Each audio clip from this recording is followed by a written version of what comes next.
Okay, we are officially live. Okay, good, good, good. Yeah, and then just the usual open content advisory and all that. Okay, cool. I see we're there. Let me grab that. All right, cool. I see you just posted to LinkedIn and all the things. Let me go here.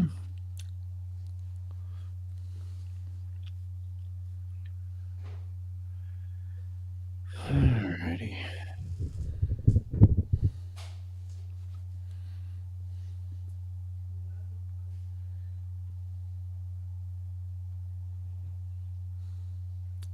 All our shows up on YouTube and from the last. Well, No, a little that's behind. okay. Yeah, that's okay. You may have seen in the StreamYard That's fine. farm that I started downloading some, bro, but I'm a little behind. But I'm That's going to fine. get them all updated here fairly soon. Um, oh, geez, where the heck is this now? Okay, here we go.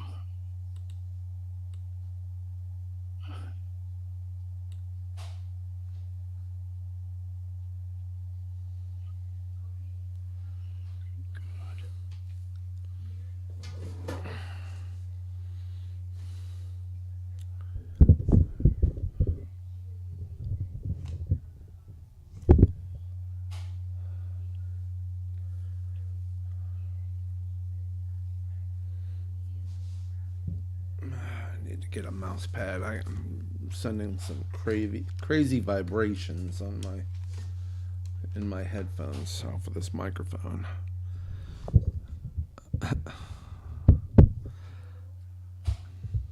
All right, I'll be ready in 1 second.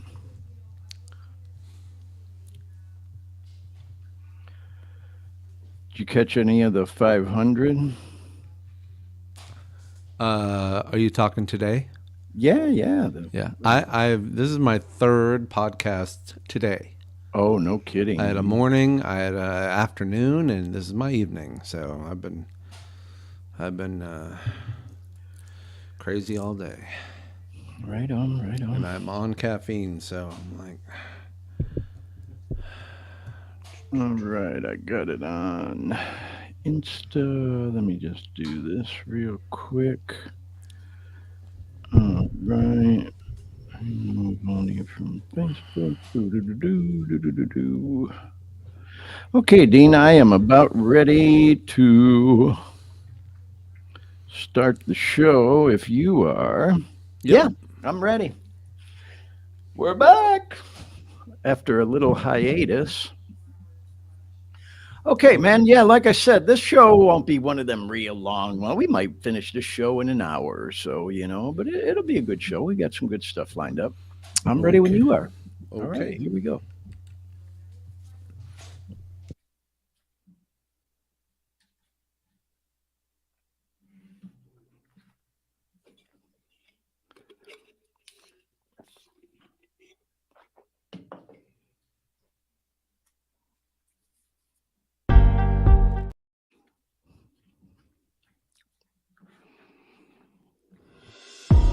On average, just in the United States, about 220 people die every single day from an opiate overdose. By the time we finish this show, 8 to 10 people are going to die from an opiate overdose. If we get even one person, one viewer with this program that we might be able to help with some of the information that's shared on here, then it's all worth it.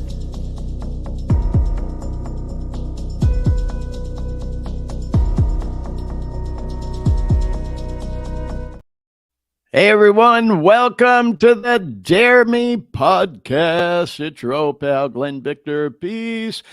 And thank you for joining our show tonight. It's been a minute. We haven't been actually live for 3 weeks because of various things. Of course, we had the Super Bowl going on last Sunday at the usual time we're live. And yours truly, of course, wanted to watch the game, and everybody else around the country watching the game too. We just figured, hey, we'll play a previously recorded show, which we did. It was an interesting episode that I did last summer when I was in Las Vegas. And being that the Super Bowl was in Las Vegas, we thought we'd rebroadcast that one. And the week before, we planned on going live, but we had a really bad storm here in Sacramento, where I'm coming to you live from, by the way, and had a power outage. There was this atmospheric river storm that was moving through the area. You probably saw on the news some of the bad flooding all up and down, mainly in Southern California. I'm, of course, in Northern California. We had some flooding here too, though, but had a power outage that night, right before we were about to go live on the show. So we ended up rebroadcasting a previous episode that week as well. And then the week before that was the big NFC championship game with the Detroit Lions and San Francisco 49ers. And that game was going on right at the usual time we have the Dare Me podcast on. So anyway, it's been a few weeks since we've actually been live and doing a what we would call like a regular edition or show of the Dare Me podcast. And we're back tonight and glad to be here with you. And we're going to bring in our co-host and producer right now, live from the East Coast, all the way over in Orlando, Florida. There he is, our old pal, Dean Baker. What's happening, Dean? Hey there, Glenn. How is it going? It's going good. Well, hey, I had no idea, bro. You were so busy today. You and I were talking just before we went live tonight on the air here that this is not your first or second podcast today, but your third podcast of the day. So you've been a busy man all day, eh?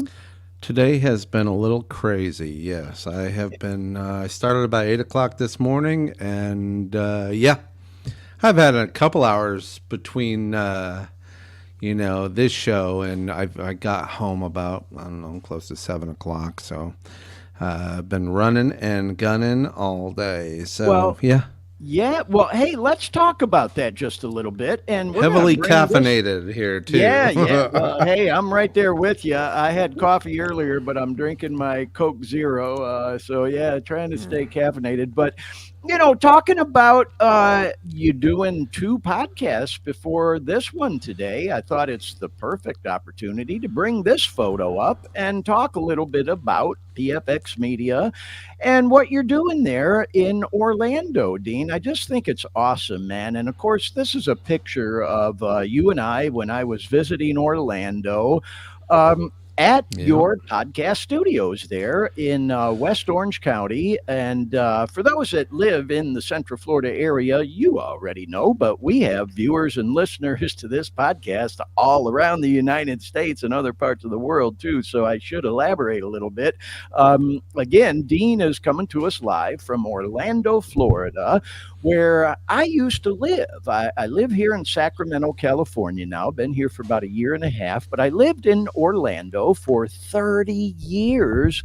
And Dean and I worked together on a lot of projects. We were colleagues and, of course, great friends. And Dean has this podcast studio in West Orange County that's actually located right in what's called the West Oaks Mall.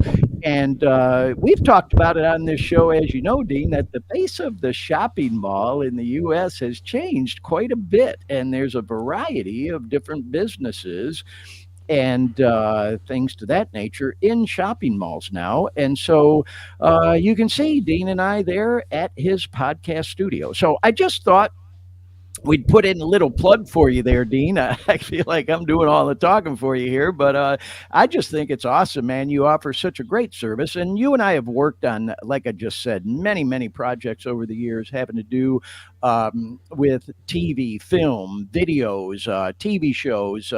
Dean and I used to do a television show in Orlando called A Taste of Central Florida, which was prior to the Food Network being so huge, where we did a culinary tour of the biggest tourist destination in the world right there in Orlando, Florida. And we used to go visit all them restaurants. And that's how Dean and I actually met way back when. And we did that show for 7 years. And now Dean has this awesome studio there. So, anyway, if you need any TV, film, podcasting, anything having to do with webcasting for conferences, conventions, things to that nature. PFX Media and Dean are your folks you want to work with. So, Dean, anything you want to add to that plug I just gave for you and your business there? Yeah, no, things you said, yes, the face of shopping malls have changed, or at least in Florida. I can tell you how many malls are having, getting their, I don't know if their second win, their third win, Yeah, but shopping, I would not in my life want to open up retail in a mall. right. It's just I look at the mall that I'm in, and there's so little foot traffic. I'm perplexed why clothing stores and shoe stores and are still opening up, and Yeah, it just boggles the mind. And then I was talking to one of my neighbors the other day, and he's looking at me going, I don't know what's going on, and I'm like, well, dude, you have retail, so if you can't figure out how to bring them in. It used to be yeah. the Florida Mall. I used to do a lot of work down at the Florida Mall, which is right. Right, right. It's a tourist destination shopping mall, so they didn't really get hit hard Hmm. because for some reason tourists go to that particular mall, so they're always busy. And I'm looking at it, and I went down there. Of course, their retail, their rent, everything is 100%, like they never skipped a beat. But Right, I'm right. looking at that. But then I remember back in the 90s when I used to do filming out there. I used to do TV commercials out at the mall, and the mall was requiring everybody to do advertising. The Mm, Florida Mall was required. They required all their tenants, all those stores, to do some form of advertising, right. spend some kind of money. And I'm going, and I go to my neighbor and I go, well, look, how much do you spend on advertising? And he goes, nothing. I'm like, well, that's part of the battle right there. You're not advertising. And we advertise. We do these shorts that come Yeah, out through the week, and yeah, yeah. that's our advertising. That gets more attention, gets more people looking. Hopefully, it gets them into the seriousness about what we're doing here with Well, this epidemic, we're going to talk and about that actually. Yeah, yeah. yeah, So, it's what we do. And yeah. although I don't spend money advertising, I spend a lot of time doing those shorts Yeah. and trying to bring new Promotions. eyeballs and promote Yeah. the show, and more so not really the show. The show is always promoting itself, but Right, but right. the again, the importance of what's going on with fentanyl and the epidemic and all the Yeah. young people dying and everybody's dying Oh over man, we're this going to thing. be talking about that. Yeah. Well, I appreciate all that, Dean. And yeah, man, the face of the shopping mall has absolutely changed. And you're right. It's almost like it's going full circle. Right here in the area where I live. I live in a city called Citrus Heights, which is a suburb of Sacramento. And there's this old shopping mall. I say old, they're probably about 30 years old, but it's this huge mall that's actually beautiful called the Sunrise Mall. And Hmm. it used to be like the spot, everybody tells me, oh God, man, that used to be the main mall, and it's still got a couple anchor stores. It's got a Macy's and a Penny's, but you go in there and it's almost like a ghost town. All these different, storefronts are empty. And now some developer has apparently, bought this thing and invested, and they're going to, remodel the whole thing, and they're going to be building condos and, Yeah, yeah. revamping the thing. It's going to be like this new buzz phrase where you can live, work, and play all in one spot. Now, there's a Right. couple other malls around here that are still thriving. There's one called the Galleria in this city right up the road from me, Roseville, and then there's one closer to downtown called the Yarden Mall, and they're still thriving, man, like big Yeah. time, But it's weird that this one right near me is just like almost like a ghost town when you go Eh, in there, all So that, all the property that exists around a typical shopping mall, the parking, first of all, yeah, yeah, the people aren't going in droves to the mall, so there's all yeah, that parking lot that can house thousands and yeah. thousands of cars. So you're right. In fact, the mall that I'm in, Hmm. I saw some plans prior to the pandemic, and the Right. plans were to bring in a couple of hotels right in the Wow. Yeah. area, Yep. Yep. and I think condos or apartments were part of that thing, Yeah. and of course the pandemic put a whole bunch of halt to that, and Yeah. too little, too late. But they were struggling. They're still everybody's struggling, and Yeah. even remember how I had Auntie Annie's pretzels right about Yeah. two doors I away from me? do. They closed last week, Oh dude. They man. closed. Yeah, that They sucks. shut down. Something about, they couldn't get over the hump from the pandemic where Yeah. they couldn't pay their rent or something. I don't know. I don't Well, want to, but you still but got some great restaurants there in the food oh court. yeah. Last Oh time I yeah. was there, man, we had a Yeah. feast from that one restaurant there. Just I'm out. I can't do pretzels anymore. I'm so sad. In fact, Yeah. the day before they closed, I went to them and got one of those hot dog pretzels, and I go, yeah, great, awesome. They even we're doing a 2 for 1. I didn't realize the 2 for 1 was a going out of business sale. So, Yeah. they're Wow. closed. The very next day I had a hot dog. I'm like, is there Yeah. nothing I can do to keep you guys open? But no, Well, they it seem like they're gone. Yeah, it goes to show, like what we were saying, that the face of the mall is changing. There's a lot Yeah. of different types of businesses. Like, for example, I remember last time I was in the area there at the Fashion Square, they had a tattoo shop where you'd go Yeah. get tattoos. Back in the day, Why you not? would never think about having a tattoo parlor in a shopping mall. And then even where you're at, you've got the DMV offices in the Right. shopping mall. So whatever it takes to bring people there. And of Well, course, as we know, Amazon has had a big impact on it. yeah. People just don't like going out as Oh, now much, we got Timu. even with T- traffic and all Now that. we got Timu, the biggest contender on the marketplace. Timu is a new shopping thing, and Yeah, I yeah. just I ordered from saw that them. the Yeah, ad during the Super yeah, Bowl. Yeah, yeah, yeah. yeah. But like even where you're at, you've got a radio station in the storefront right across from your I'm studio, which I sandwiched thought was between interesting. two art galleries, a radio Yeah. station, down the hall.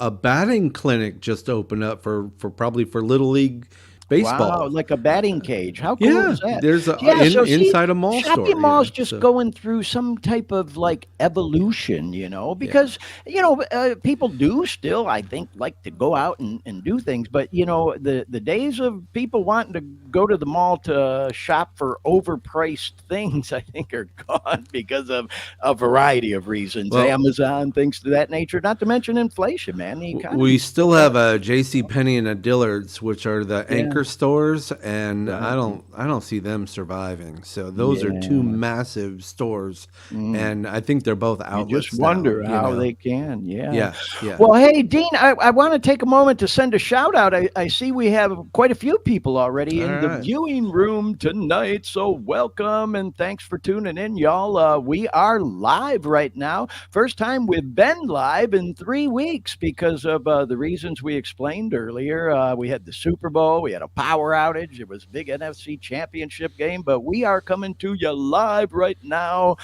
on several different YouTube channels, half dozen Facebook pages we're on right now. We're on live on LinkedIn. We're live on X, which of course used to be Twitter. We're live on Threads. You get the idea. All the things. We are live right now. We see, we've got a variety of people in the viewing room from all the different platforms. We also want to remind everyone we have a live chat room, and you are more than welcome to chime in on the show if you might like to in the chat room. And Dean, if you want, you throughout the show tonight, whenever you might feel inclined, we'll flash that telephone number on the screen too. We can take live calls from you. There it is, scrolling across the bottom of the screen.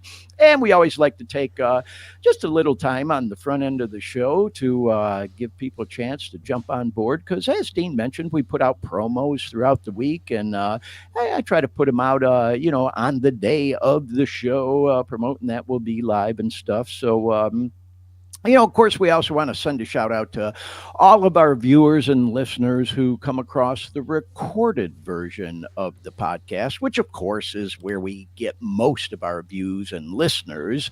We love getting people on live, but we get most of our stuff from the recorded version of the show. So shout out to all of y'all, too. And I want to take just a little bit of time right now to talk about the purpose of our podcast, the Dare Me podcast. What does that name, Dare Me, even mean? Well, this is episode 49 of the podcast. Believe it or not, I can hardly believe it, man. We're coming up on that golden number 50 next week. Next week will be a good show, by the way. I put a little work into putting that one together for our special 50th edition. But there's those hashtags across the top of the screen Dean just put up for us, y'all. And those are all taken from the name Dare Me, which is the name of the podcast, but also an acronym for all those little hashtags. This program is all about drugs, addiction, recovery, enlightenment, music, and exercise. That's a lot of different topics, but believe it or not, we usually touch on all of them on every edition of the show. This show truly has kind of sort of taken on a life of its own. The name Dare Me came from me basically saying, dare me to come out and be open and honest and recover out loud, if you will, that catchphrase, that buzz phrase, pardon the pun, that's out there right now about people being open and honest about addiction and substance abuse disorder. And that's the main focus of this podcast. Dean touched on it a little bit earlier when we were just chatting about how we put all these reels and promos out all the time, promoting, marketing the podcast and what it's all about. Fentanyl, this epidemic with fentanyl that's out there right now. Oh my God, here in the Sacramento area, man, we just lost somebody in our recovery community this past week to fentanyl. I'm going to talk a little bit more about that on the show next week. Didn't have a lot of prep done for this particular edition of the show. That's all on me, but I did do some prep, but just been really busy with a lot of other stuff. And we're going to talk a little bit tonight about the future of this podcast. But anyway, that's the purpose of the show, y'all, to talk about those things. And my story I've told on this podcast many, many, many, many times. And I always like to promote that Dare Me podcast YouTube channel. I talked about all the platforms we're on, and we are on all those platforms live, coming to you right now live. And also all the, recorded versions are on those platforms. But on that Dare Me podcast YouTube channel, I oversee that one. So I try to keep it pretty organized. You go there, you click on the videos tab, and all the episodes are there. I'm behind a couple right now, but they're all in chronological order, all cleaned up, all edited, so you don't see us talking before the show starts and the timer and all that other stuff. And the reason I go into that is if you go back and look through any number of those previous 48 episodes, you'll hear me tell my story in detail, y'all. I've had a long history of struggling with drug addiction going back to when I was a kid, and I got clean for the first time just shy of 25 years old. I got involved in 12-step programs, run into rehab, all that other stuff. And I stayed clean for a long time, almost 17 years. Yeah, man, that's where I built my life, went back to school, graduated, got a degree, a couple of careers, and moved from the Midwest to Florida, which is the dream of a lot of people who live in the cold winters of the Midwest, is living in Florida in a warm climate. I went down there, thought I'd try it for a year, see how it went. I ended up staying 30 years. My God. And I do consider Florida to be my second home. Live out here in California now, moved out to Sacramento about a year and a half ago to be near my beautiful daughter, Alyssa, and her husband, Cam. And I just love it out here. I've found there's a saying about Northern California that when you move out here, it kind of grows on you. And before you know it, you fall in love and you're hooked for life. And that certainly has become the case for me. I love it here. Not a big fan of the winter weather, to be honest. Yesterday was a very gloomy, cold, wet, rainy day. The winters aren't that great, but they don't last as long as they do in the Midwest. That's for sure. Spring and summertime and the fall is beautiful here. It's usually crystal clear blue skies almost every single day, all spring, summer, and fall, but the winter, not so great. Anyhow, though, I'm kind of getting off topic there. The point I was getting at, y'all, is yeah, I've been struggling with addiction and recovery for most of my life. Like I said, I was very involved with recovery, NAAA, fucking A, as I jokingly say sometimes, 12-step programs for all those 17 years. And I had a horrible relapse for reasons I won't go into tonight. Got complacent, we'll just say. And I relapsed for 5 years, ended up back in rehab. Oh my God, how humiliating that was to me. So even now, just talking about it, devastating to me that I ended up back in a rehab in a treatment center. But that was a good trip for me. I came out and stayed clean for another 6 years. And then I relapsed again. I broke my ankle and got hooked on opioid pain medication they prescribed for me. When I broke my ankle, never should have taken that shit. I knew better, but I did. I started taking it and I got hooked. Oh man, that shit works good until it doesn't anymore. And so anyway, yeah, y'all, I went on a 9-year run. I was one of those functioning drug addicts. I truly was. I went to work every day, and and then it became like this vicious circle. Though you work more and more and more and more and more, so you get more money, so you can buy more dope, so you can go back to work and get more money and get more money, so you got to do more dope, so you can go back to work and get the idea. And then the COVID pandemic hit, man, and everybody was locked down at home and isolating for that 1 year. And oh man, that's when it really got bad for me, because all I ever left the house for was to go get more dope, and it got bad. So eventually I kicked, and I'm grateful to tell y'all that the good Lord willing, on March 11th, I will have not one, not two, but 3 years clean again. Oh my God. Thank God, man, because I tried kicking for a long time before I was able to get clean this time. I did. I was trying for a couple of years, and I just couldn't do it. I just couldn't do it for some reason. And, there's a long story about how I finally was able to kick. I had to get out of my own backyard. I went back home, as it were, to the Midwest, and I ended up staying there for like 4 months, man. And for the most part, kicked in the rooms. I didn't want to go back into treatment. Kind of stayed in bed with a family member there for about a week, just going through the withdrawals, which was literally the worst thing I'd ever been through in my life. Went through all the horrible withdrawal symptoms you hear about, and then I start hitting meetings, man, and just going to meetings, and there's that saying that when you go to meetings, it's not like they sprinkle pixie dust all over you, as I've often said on this podcast, and then everything's okay. God, I wish it was that easy. No, man, you really, really got to dig deep, and you got to want it, and I did. I wanted it, man, and I went through hell, but now I feel great, man. I feel the best I have really in my whole life, go through a lot of mental shit sometimes, because they say, man, that substance abuse disorder, if we like to flower it up, that's kind of the catchphrase now. That addiction is, oh, the horrible word, the stigma of addiction.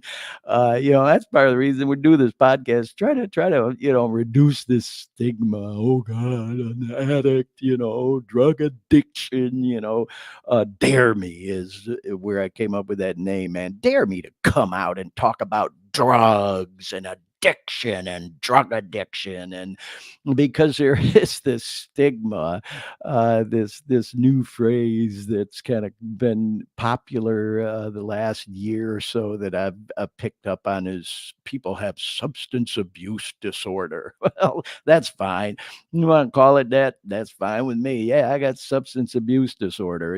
For me, it's like it's addiction, man. I'm a fucking addict. I don't know when, where, or how it happened, but at some point in time, you cross that line. And for those of us that are real ones, you cross that line, and there's no more going back to socially using, whether it's, doing pills, drugs, smoking weed, drinking, whatever. Pick it. Mind or mood altering substances. It's all drugs to me, you know. And once you cross that line, there's no going back to using socially. It's either you get loaded to some degree, whatever it is, on a daily basis, or none at all. And for those of us that are real ones, sometimes it's a struggle understanding that not everybody's an addict. Some people can use socially, go out and have a cocktail on the weekend or after work, or just have a beer, which I never understood. Why on earth would anybody want to have just one fucking beer? No, man, for me, and I never really even was that way. Even from being a young kid, it was like once I start, man, I just kind of go till the wheels fall off. I never understood this whole drink like a gentleman thing. It's all a crock of shit in my mind, anyways. That's me. If you can do it, and that makes you happy, and you're able to drink or party or smoke socially or whatever, and it doesn't cause problems, and you're happy with it, hey, do you, boo? Yeah, I got lots of friends that like to party, that I can be around. It doesn't bother me. I always just got to have a way out. So if I get uncomfortable, it's like, all right, y'all, well, I got to run. See you later. Peace. Bye. Yeah. So, anyways, kind of going on and on about it there. We do got some stuff we want to get to on the podcast tonight, so I'm not going to go too much further into my story. I interject different things throughout the show on each episode of the podcast where I talk about my story, my experience, and everything, y'all. But the purpose of the podcast has always been that we hope we might be able to help someone. And that's what we say in that promotion, that little intro, I should say, to the beginning of the show that Dean put together for us, which I love. Very professionally done. And it does talk about what the main purpose of this show was, to try to be an inspiration to anybody who may be going through that shit looking for a way out. And I'll say this even again about myself. I say this every show. I've even had people tell me, oh God, Glenn, you fucking repeat yourself every goddamn show.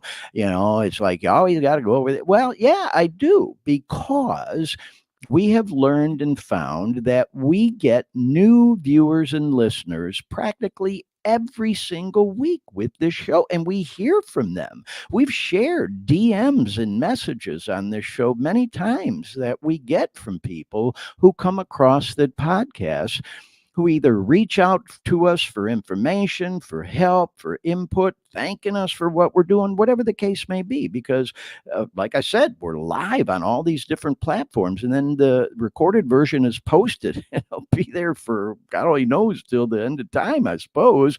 And we love hearing from people.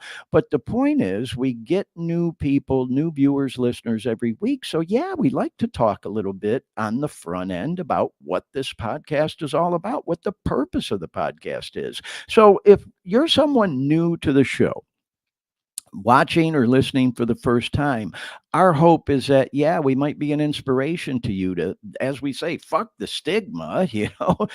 So what? You developed a substance abuse disorder, you know. I'm not going to call you an addict. That's for everyone else to decide for themselves, you know. But if you got a problem, you know, there is a way out. And if you're anything like me and you are, dealing with addiction, but you're looking for a way out, maybe you Googled how to get through opiate withdrawals, how to kick an addiction. Maybe you went on YouTube and typed in, opiate withdrawals or how to get through opioid withdrawal, tips for it. That's what I was doing. Like I said, I tried kicking for a couple of years, really, before I finally was able to. And I came across a lot of information. There's some really good stuff out there. There really is. There's really good stuff on YouTube. You'll come across videos, different things. And a lot of that stuff that I found helped me. And we've talked a lot about it on the show. We've shared a lot of that information in previous episodes of the show. What I'll also say is I never came across anything like what we're doing. That's for goddamn sure. I mean, there are some cool podcasts out there. We've talked about some of them. In fact, I talked about the stigma. There's a podcast out there called Fuck the Stigma. Highly recommend. Man, this young girl, she's so good at what she does. And she talks about the stigma attached to a lot of things other than just addiction, but it's a great podcast. There's another one called Recovery in the Middle Ages. Love those guys, man. There's two guys in their middle ages that, talk about, addiction and they kind of maintain that anonymity factor, and they have this little catchphrase. They say, oh God, if the neighbors only knew. So anyway, no anonymity on my part with this podcast. Obviously, like I said, dare me, I just put it all out there, man. And so anyway, with all that said, yeah, we hope that we may get to someone who comes across our podcast looking for information. And that's really the main target for this podcast. This podcast ain't for everybody. I happen to know we do have quite a few viewers and listeners that ain't even addicts. And we try to provide, and I think we do a pretty good job of it, entertaining content for anyone.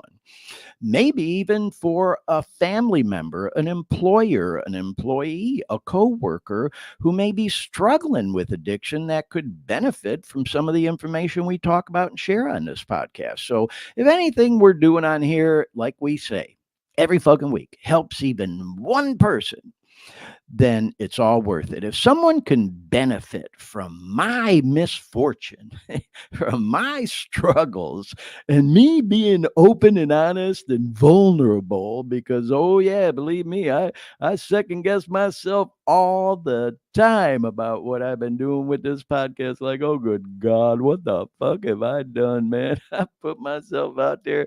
People must think I'm fucking nuts, and I am a little crazy. I say it all the time. I might be crazy, but I'm not fucking stupid. Oh, we know exactly what we're doing with this podcast, y'all. And again, our hope is that we could help even one person. And by the way, we know that we have, just based on the input and the feedback that we've gotten. And so that kind of brings me full circle to where I wanted to go with our next slide. And I'm going to bring that up right now, y'all. This is a slide I've shown on this podcast before. It is a recap of our YouTube analytics for 2023. They sent me a recap of all the views we got on our channel in 2023. And we didn't even start this podcast till March 11th, and didn't plan it that way. It just happened to work out that we started it the same weekend that I got 2 years clean, and we're going to hit our 1 year anniversary with the podcast on my 3 years clean anniversary. It just worked out that way. It's bizarre, but the point I'm making is that we've got a lot of views now. Being totally transparent, y'all. A lot of these views are from the things Dean talked about, us posting reels. And we've got even a lot of shout outs from people. We've had a lot of high profile people, tune into this podcast or give us shout outs. We've had Lamar Odom gave us a shout out. Yeah, that Lamar Odom, Kardashians, NBA, Los Angeles Lakers player. Yeah, that Lamar Odom gave us a shout out. Had thousands of views on that reel. Billy Bob Thornton, the actor, yeah, that Billy Bob Thornton, Sling Blade, and all the rest. Yeah, he has tuned into the Dear Me podcast, gave us a shout out, got thousands of views on that one. Oh God, I could go on and on. The whole Leisure Band, the guys out of New Zealand who I love so much, I got to meet all them guys at a couple of their shows, gave us shout outs. That girl Mallrat, one of my favorite artists, Ragnar Rosenkrantz, Claire Rosenkrantz dad gave us a shout. I mean, I could go on name dropping all these people. Al Stewart, the legendary Al Stewart. Yeah, that Al Stewart, Year of the Cat and all that. So point I'm making is we've had a lot of attention from high profile people, man. And a lot of those reels generated a lot of views on our channel for this podcast. And so, where I was going with that is, yeah, man, I second guess myself sometimes like, oh God, what have I done?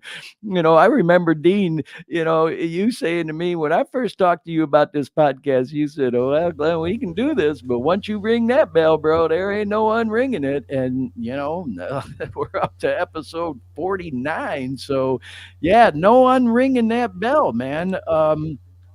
And I wouldn't want to. I wouldn't want it any other way. Look at this. We've had over Hmm. 21,000 people tune in, and we know we've helped people. So, with all that said, y'all, when I decided to start this podcast, I did not know how long we'd go with it or whatever. And I made a commitment to do it for 1 year.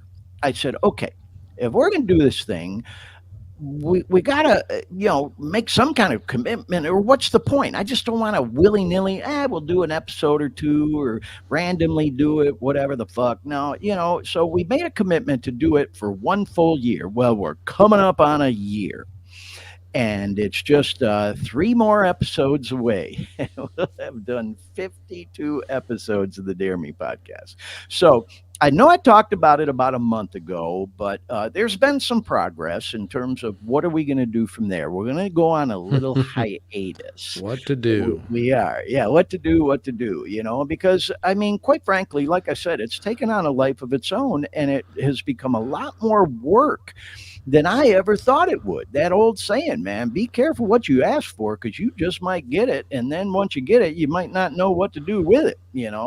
And so, I was telling Dean just before we went on the air today, I've made a decision to work together with like a consultant, an advisor, a coach, if you will, who's, by the way, been a guest on this podcast. I'm going to talk a little bit more about who he is down the road, not go too deep into it tonight, but we had a long conversation a couple nights ago. And so, once we finish up episode 52 in a few weeks here, and that, by the way, didn't plan it that way. It was going to be my 3 year clean anniversary. We're going to go on a little hiatus, and we'll continue to rerun some of the previous episodes. We're going to stick to our, 6 o'clock Pacific time, 9 o'clock Eastern time, Sunday night time.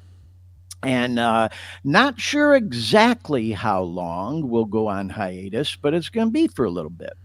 But we'll continue to rebroadcast the shows. There's 50 of at that time. It'll be 52 of them, y'all. So we got plenty to choose from, and maybe do kind of a best of thing, because some of them were really, really good.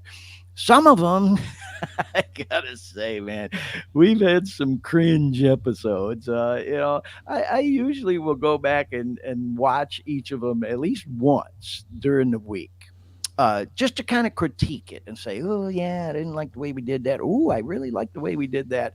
And yeah, we've had some cringe moments, but we've had some good stuff too. So, like I said, I try to put together kind of a best of thing. And then when we come back with Dare Me 2.0, that's what we're going to call it, they're going to be pre-recorded editions of the show. The whole live thing is going to kind of go to the wayside. Like I said, y'all, we get most of our viewers and listeners out of that 20 however many thousand it was, check out recorded editions. And so it's going to give Dean and I a lot more flexibility, like Dean just talked about at the front end of the show. Dean, God, man, you've been going since 8 o'clock this morning, 3 podcasts in one day. It's going to make your life a whole lot easier, where we'll be able to record the show at whatever damn time we decide on during the course of the week. It'll make it easier for me as well in terms of scheduling guests. And we don't have to do the show at the exact same time every week. And quite frankly, as we all know who watch and listen to podcasts, that's how most podcasts are done. They're recorded and then posted for people to watch or listen to at whatever time they want. So anyway, all that's coming up, y'all, and I thought we'd talk about that just a little bit. But now I want to shift gears and talk about this because it occurred to me, man. As a society, Hey, Glenn. yeah, go ahead. Bro. I don't know if you saw my note, but G is on the phone. In the private chat? No, but that's okay. I'm telling you now, G is on the phone. Oh, okay. No. I There he bring is. him on. He's on. We have a live caller. Are you there? What's up? Hey, Can you what's hear me? happening? G Money's on the line. And for those that don't know, I'll just say G Money has been a guest on the show before, and he's actually my son. Glenn Jr. is coming to us live right now. Thanks for calling in, man. What's happening, kiddo? Not much, just listening in and liking what I'm hearing, and can't believe that a year's coming up.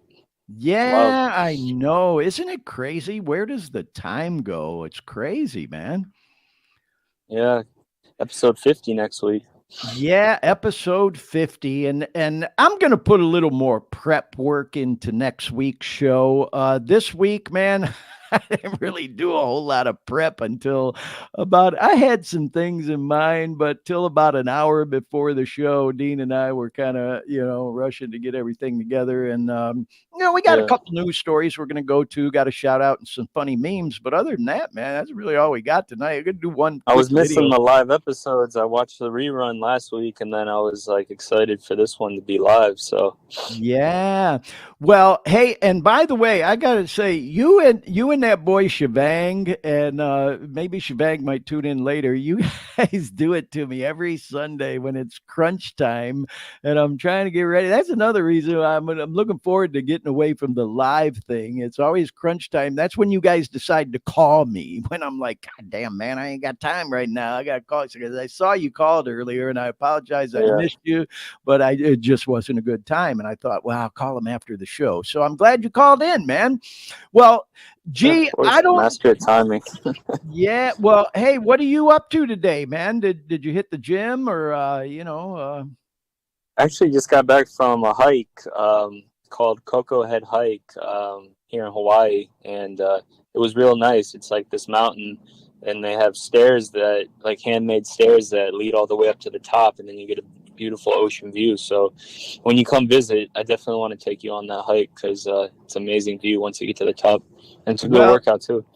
Well, since you mentioned it, G, I'm going to go ahead and talk about it now because I have not mentioned this yet at all on the show. And you and I had talked about, doing it at some point in time. And I was actually thinking, because I'm going to be coming to visit you here soon. And I thought we might talk about it then. But you went ahead and let the cat out of the bag. So I'm going to talk about it right now. My son, G Money Glenn Jr., is now living in Honolulu, Hawaii, y'all. And has been there for, what has it been, about a month now, Glenn? Yeah, it's been a little over a month.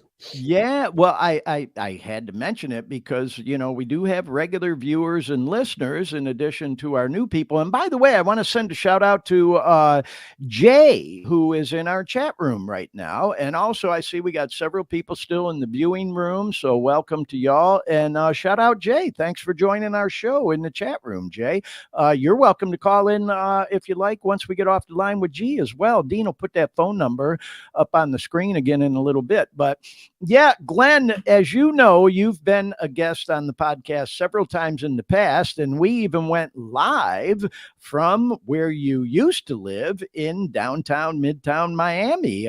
We did a live edition of the show right from the balcony of that high rise at the Art Plaza where you were living. And I don't mean to speak for you, but as you and I know, you had an offer that you couldn't refuse in your line of work, and now are living in beautiful Honolulu on a project that's supposed to go, I think you said, for like 7-8 years. And I just can't wait to come visit you. I've been watching some of the videos that you post on social media in your stories and all. And, again, I don't mean to speak for you, kiddo, but I know you're living like right on the beach. It's just so bizarre how life works out sometimes. And as a father, man, I am just so proud of you and so happy for you, by the way, and your beautiful wife as well, my daughter-in-law Awana. So congratulations, man, on you earned this, Thank you, man. appreciate it. Yeah, no, living in gratitude, and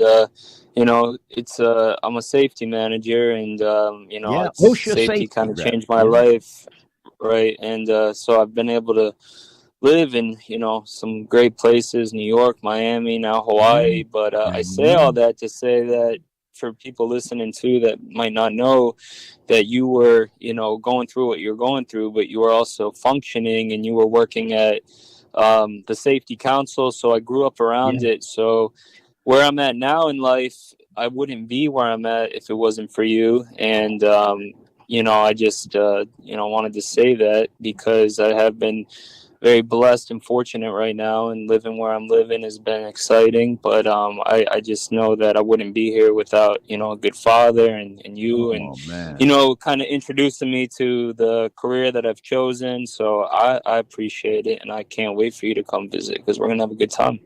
Wow. Well, thank you for saying that, G. And you know what?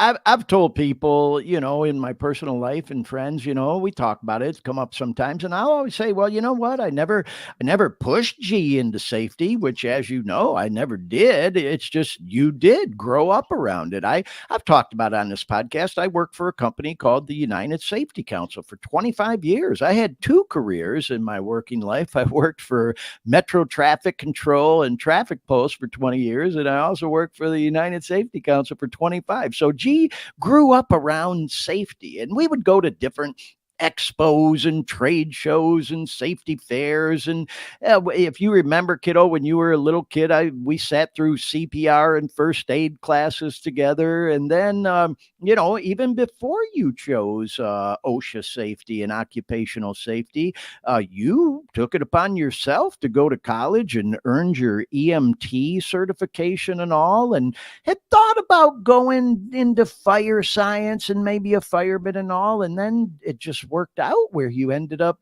going into safety. And man, like you said, it's been a great journey for you, man. You've worked on some huge projects and worked in Orlando, biggest tourist destination of the world. You worked in the Big Apple of New York City, which, by the way, as you remember, kiddo, was during the pandemic. Then you worked in downtown Miami, and now there you are in Honolulu. So, yeah, it just blows my mind. You just never know how things are going to work out in life, man. I mean it, kiddo. I'm so proud of you and so happy that you called into the show tonight. It's been too long since we've had you on. Yeah, we gotta do an episode live from here when you come visit. Absolutely.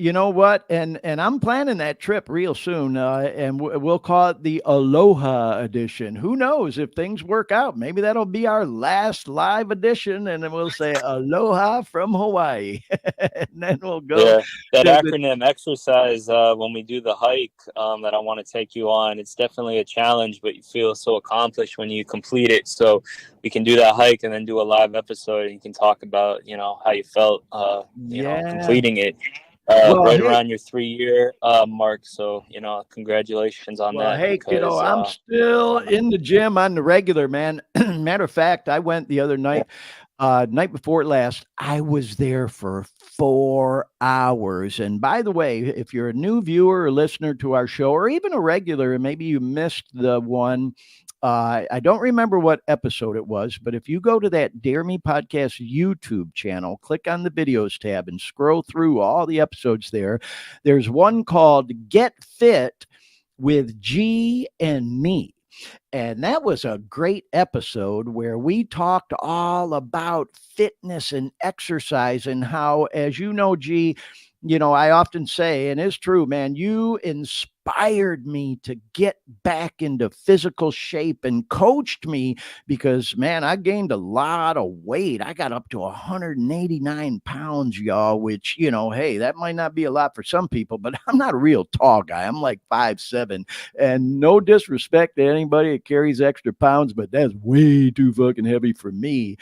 And I went on a mission to lose all that weight, and I did, with the help of you, Glenn, my son G, who's such a uh, uh, inspirational person when it comes to fitness. I don't know anybody in better shape than you, Glenn, and I am forever grateful to you for helping me to get inspired to get back in the gym and coaching me back to good physical health, man. And I just love going to the gym. I was there 4 hours the other night and it was great, man.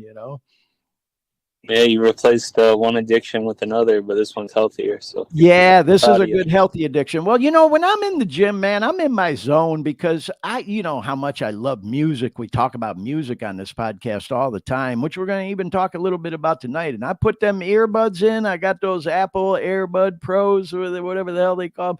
I just love it, man. They sound so great. And I'm just vibing, listening to my music and in between reps, I'll start getting these ideas for reels I put together. I know you see a lot of my promo reels, and I'll be listening to a song and I'll hear certain lyrics and I'll go, "Ooh, that'll make a good reel, a good promo for the show." And so sometimes I'll in between reps, man, I'll be there fucking working on a reel for a long time and then pump some more. And, but anyway, man, I just love going to the gym, because it really, in addition to being good for your physical health, it's also great for your mental health, man. Gets them endorphins flowing and the dopamine flowing, the adrenaline, man, and you just feel so good about doing it. So if somebody is watching this show and comes across this show that's struggling with addiction, man, oh my God, I know how hard it is to even think about going to the gym or exercise. And especially if you're going through opiate withdrawals when it just zaps the fuck out of your energy. I'm telling you, man, just push yourself. You won't be able to do it if you're going through withdrawals in first few days or even week. You just won't. I get it. You just won't. You don't have the energy to do it.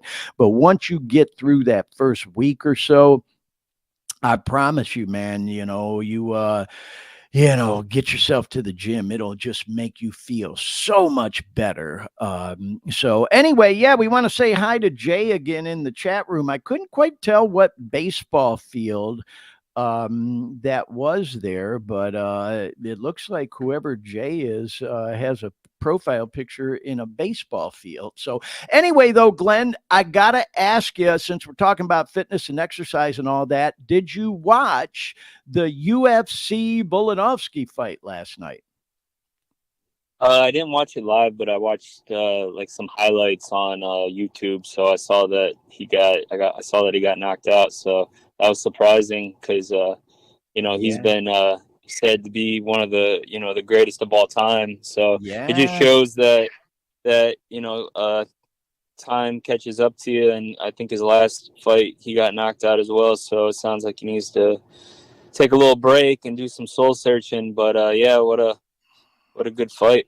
Yeah, I did not see the fight, saw some highlights, and I've seen, some guys that, commentators, whatever, saying, yeah, man, maybe he needs to take a break for a minute and kind of step back, look at the big picture and regroup. But, well, since, I brought up UFC, I can't resist bringing up as well, Dustin Poirier, that boy Dustin Poirier. And without going too deep into it, we've talked on this podcast many times how you and Dustin have kind of become buddies, and you've gone to a couple of the 5K runs that he hosts for his Good Fight Foundation, which is such a wonderful organization, man, a nonprofit where they help out, kids struggling with cancer and things to that nature. And I'm so proud of you, man, that you took it upon yourself to get involved and fly all the way from Miami to Louisiana to support that organization and participate in those 5K runs.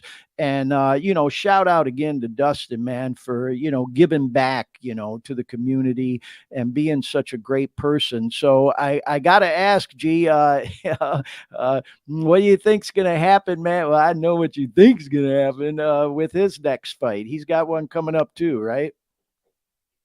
Yeah, if anyone listening wants to support a good cause, nonprofit foundation, the Good Fight Foundation, they're always setting goals. They're not tied to one specific goal, but they're always looking to raise money for, other goals that might come about. But you can go to thegoodfightgroup.com and place a donation. And I think they got a big goal coming up for his fight in a few weeks that they're going to announce. And then, his fight is going to be, go figure, in Miami in 3 weeks. So I lived there 3 years, right next to the arena. And then it was the day I landed in Hawaii, I found out he was going to be fighting in Miami. But so I won't make it. So it's a little disappointing, but I'll be rooting for him from Hawaii. But I think he's going to make a statement and go home with a win. So I'm excited. Yeah. Well, hey, I'm always rooting for Dustin anytime he fights, and I think it's going to be a great one. And hey, I'm pretty confident it's as high with me that he'll do good on that one as well, man. And hey, you just never know where he might end up fighting again. So, I just couldn't resist asking you about that, G. So, yeah, man, I'll be working on my travel plans, and like I said, y'all, if things work out the way I'm even kind of sort of thinking, we may end up doing that 1 year anniversary 52nd edition. Yeah, we got to do it that way. You know what's gonna? I'm sorry to cut you off. I just want to say this. You know what's gonna be so special is I have this memory. When you helped me move to Miami is right when you were first kicking, and I just remember that you were getting a little winded just kind of going up the stairwell, helping me move some stuff in. And when you get here and you're 3 years clean, we're going to do this hike up a mountain. And when we complete it, it's going to be hard not to get emotional, because I know you're going to complete it, but it's just going to be kind of a testament of like how far you really have come. And I'm excited to complete it with you and then do an episode with you. So, just keep that same mindset, stay on the same path you're on, and sky's the limit, and we're doing well. And like I said too, I wouldn't be where I'm at without you. And it makes me feel proud that I was an inspiration to you as well. So get your ticket booked so we can do this. Yeah. Well, I got to ask now, that mountain you mentioned, is that one I saw you post a picture of that has all the steps going up it? Yeah, that's the one. I just did it again today, actually. So but it's kind of easy because you got all those steps. Not easy, but like you have steps that go all the way up to the top. But it's a bit steep and it's a challenge. But I know you can do it. So. Well, what I thought of, and I think maybe this even came to your mind going up, is the Rocky steps, when he goes up the steps and then he's at the top, so, That's my high. That's my high. Like, I never dabbled in, drugs or anything, but my high is like when you're getting challenged and you don't think you're going to make it to the top and then you complete it, it's just the greatest feeling ever. So that's how I, Yeah, well, feels. man, But I'm yeah, just so yeah, it's proud like of the you. Rocky steps. Yeah. Well, hey, we'll do it for sure. Now we got to do it because we talked about it here on the podcast, man. And I'm just sitting here thinking to myself, what a great way that would be to wrap this whole 1 year journey and commitment I made to doing this podcast, and just wrap the whole 1 year live thing up with Aloha from Hawaii edition. So, yeah, man, you got me thinking. I'm going to get busy. As soon as I finish up the podcast tonight, I'm going to take the dog out for a bit, go get something to eat, maybe go to the gym later, and then I'm going to get busy. I'm booking that flight, man. I'll keep you posted. And Cool. I'll be honest with you, Glenn. I could use it, man. I need it. I've been going through a little bit of a funk lately, some personal issues, some of which you're familiar with. I really don't want to go into on the show right now or anything. And Yeah. then the weather here has been kind of shitty lately. Like yesterday, man, it was awful. It was cold, wet, dark, gloomy, rainy, just one of them days where you just want to cuddle up under the blanket with your little dog next to you and watch TV. I didn't even want to go out, man. I hate days like that. Today it was nice out, it's a little cloudy, but sun was out. It was a nicer day. But man, I'm one of them guys, bro, where the weather just affects my mood, man. When it's sunny out, I am on. But when it's cold and gray and gloomy, oh my God, it reminded me of them old winters when I was growing up in the Midwest. I hated it, man. I did not like it. So, Guess that's why you yeah, moved to Florida. yeah, that's exactly why I Yeah. moved to Florida. As I often say, I had vacation there many times before I moved there for spring break during school and all that. And when I went to Florida, I thought, all right, well, let's go down there. We'll try it for a year, see how it goes. If it don't work out, I'll go back. Ended up staying there 30 years. Yeah. Yeah, but Well, man, the believe weather here me, has been amazing, but so yeah, rain or shine, we're gonna have a good time no matter what. So book your ticket, and yeah, then yeah, that'd be a great way to cap off the 1 year. So we'll talk offline later. But yeah, you bet. have a good rest of your episode, and I'll be listening. Okay. Okay, G. Well, hey, what a great surprise, man. I appreciate you calling in. Go do you, bro, and we'll talk again real soon. I love you, kiddo. Love you too, Dad. Bye. All right, bye.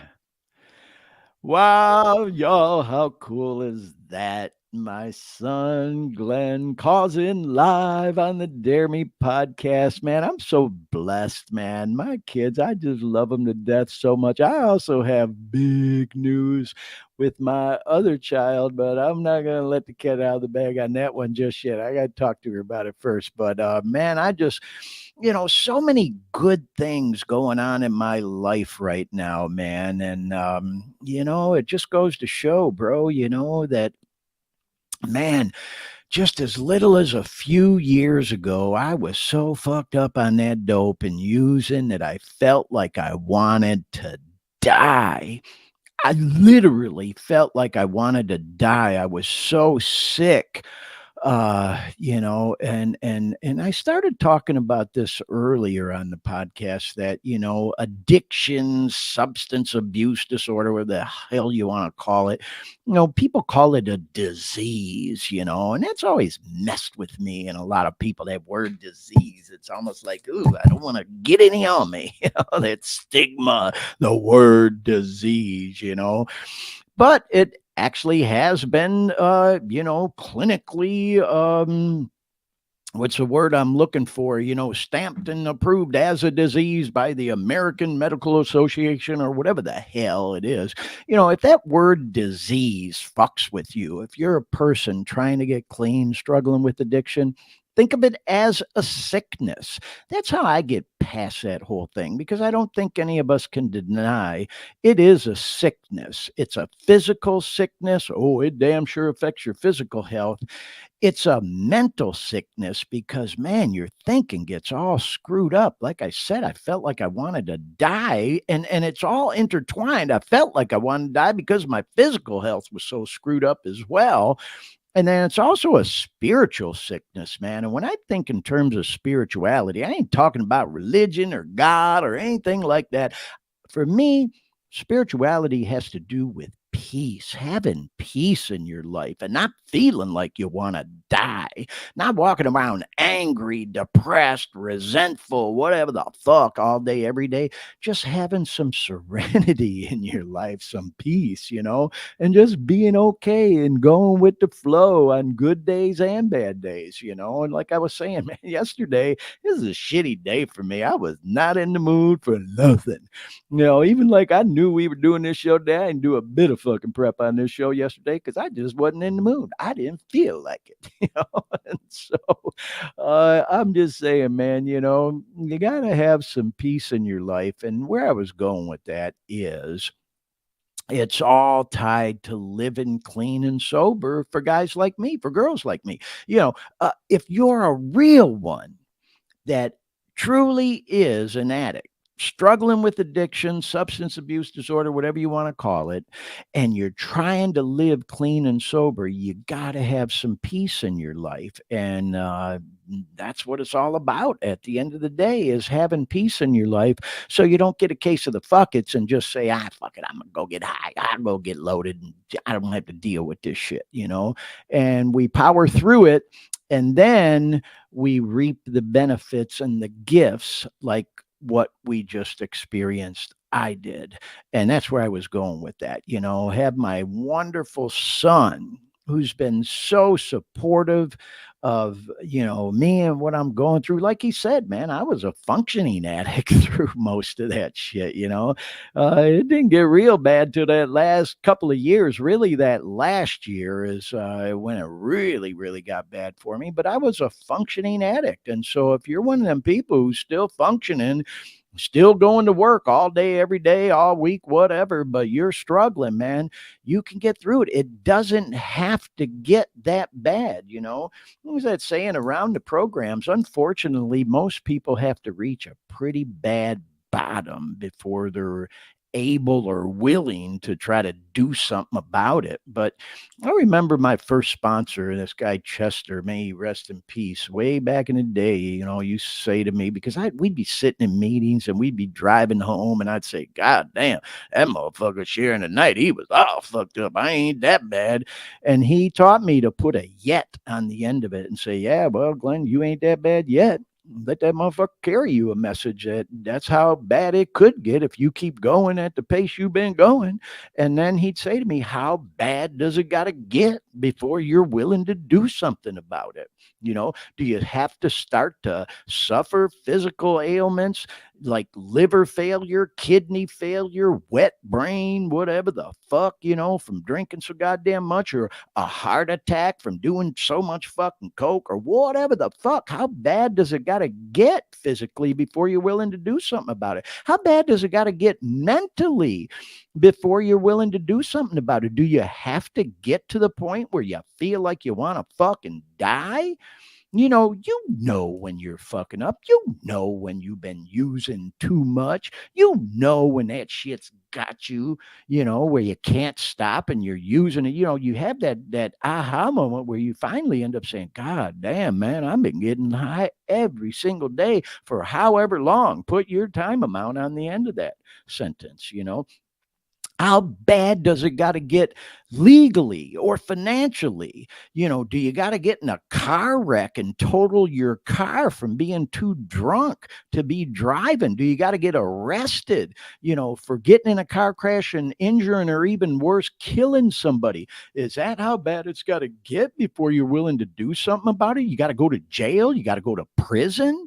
What the fuck? Do you got to go bankrupt, lose your job, lose your marriage, lose your kids where they won't even talk to you anymore, your family, whatever? How bad does it got to get? Is the point he was making, and the point I'm trying to make. It doesn't have to get that bad. Unfortunately, for most people who become addicts, alcoholics, whatever the fuck, pick your name for it, you know what I mean?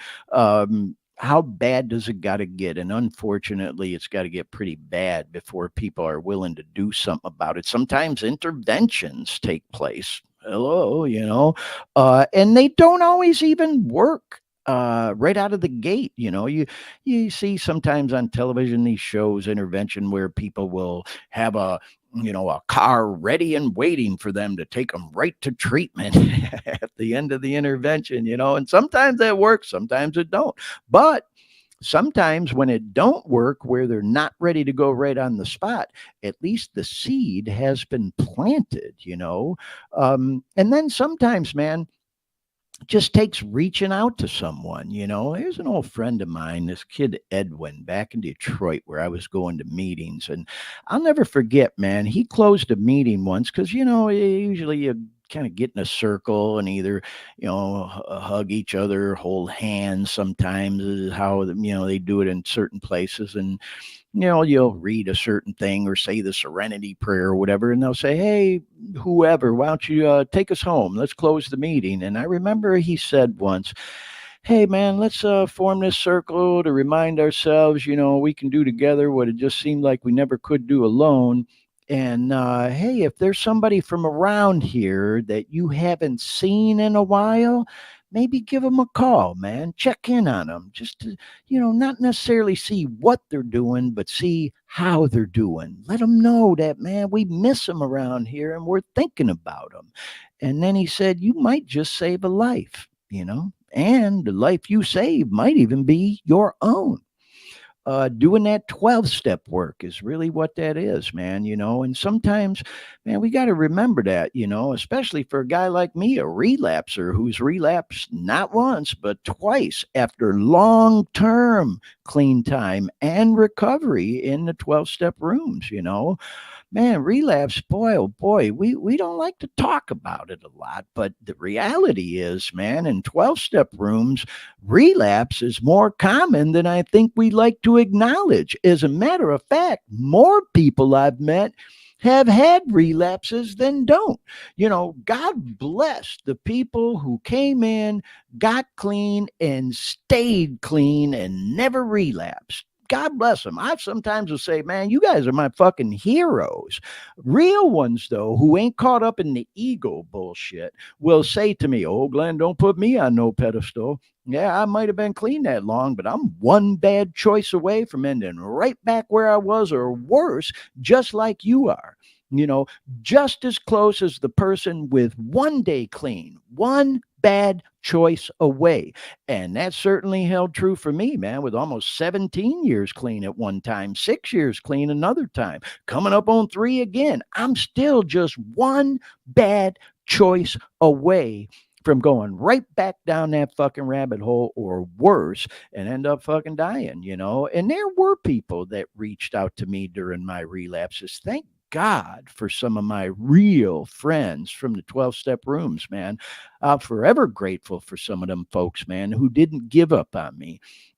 And I'm not even necessarily, I don't mean that in a negative way about anybody who didn't reach out to me. It's just people get on with their lives, man. And people who are living clean and sober, they don't really want to fucking talk to people that are using. It's like, I don't talk to that motherfucker. I get that. I'll also say, man, when you've relapsed and you're caught up in that fucking addiction again and you don't hear from anybody, you do develop an attitude like, fuck all them people. See, they never gave a fuck about me anyways, because that's how, like I said, man, your thinking gets sick. You start thinking that way, But anyway, I'm kind of getting off topic, man. I guess where I was going with that is, yeah, man, if there's somebody from the rooms, if you're a person in the recovery community and you haven't seen them in a while, maybe give them a call, man. Maybe send them a text. Like I said, not to see what they're doing, just check in with them, see how they're doing. Say, hey, man, we miss you. We miss you around here, man. We miss the message you carried. We miss your presence, It could make the difference, because I know it damn sure made me think a lot about, the community that I left behind, that I felt like I betrayed when I started using again, man. And that shit, it never left me. So, yeah, man, even going back to that whole thing I talked about with intervention, sometimes maybe the person won't agree to go to a treatment or try to get clean on the spot.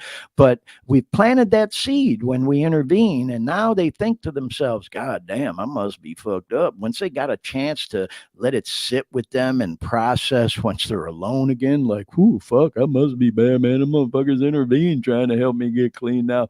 Sometimes planting the seed takes a little while, but it can make a difference. And I have stories like that too in interventions I've participated in where, yeah, the person was very defensive at first, but ended up getting clean and still living clean today. So, yeah, anyways, y'all, with all that said, shout out again to that boy G. Where I was going when I started that whole little rant I just went on is how things truly do go full circle sometimes. And it's all a direct result of, for me, living clean and sober. And thank God I didn't check out and throw in the towel like I felt like.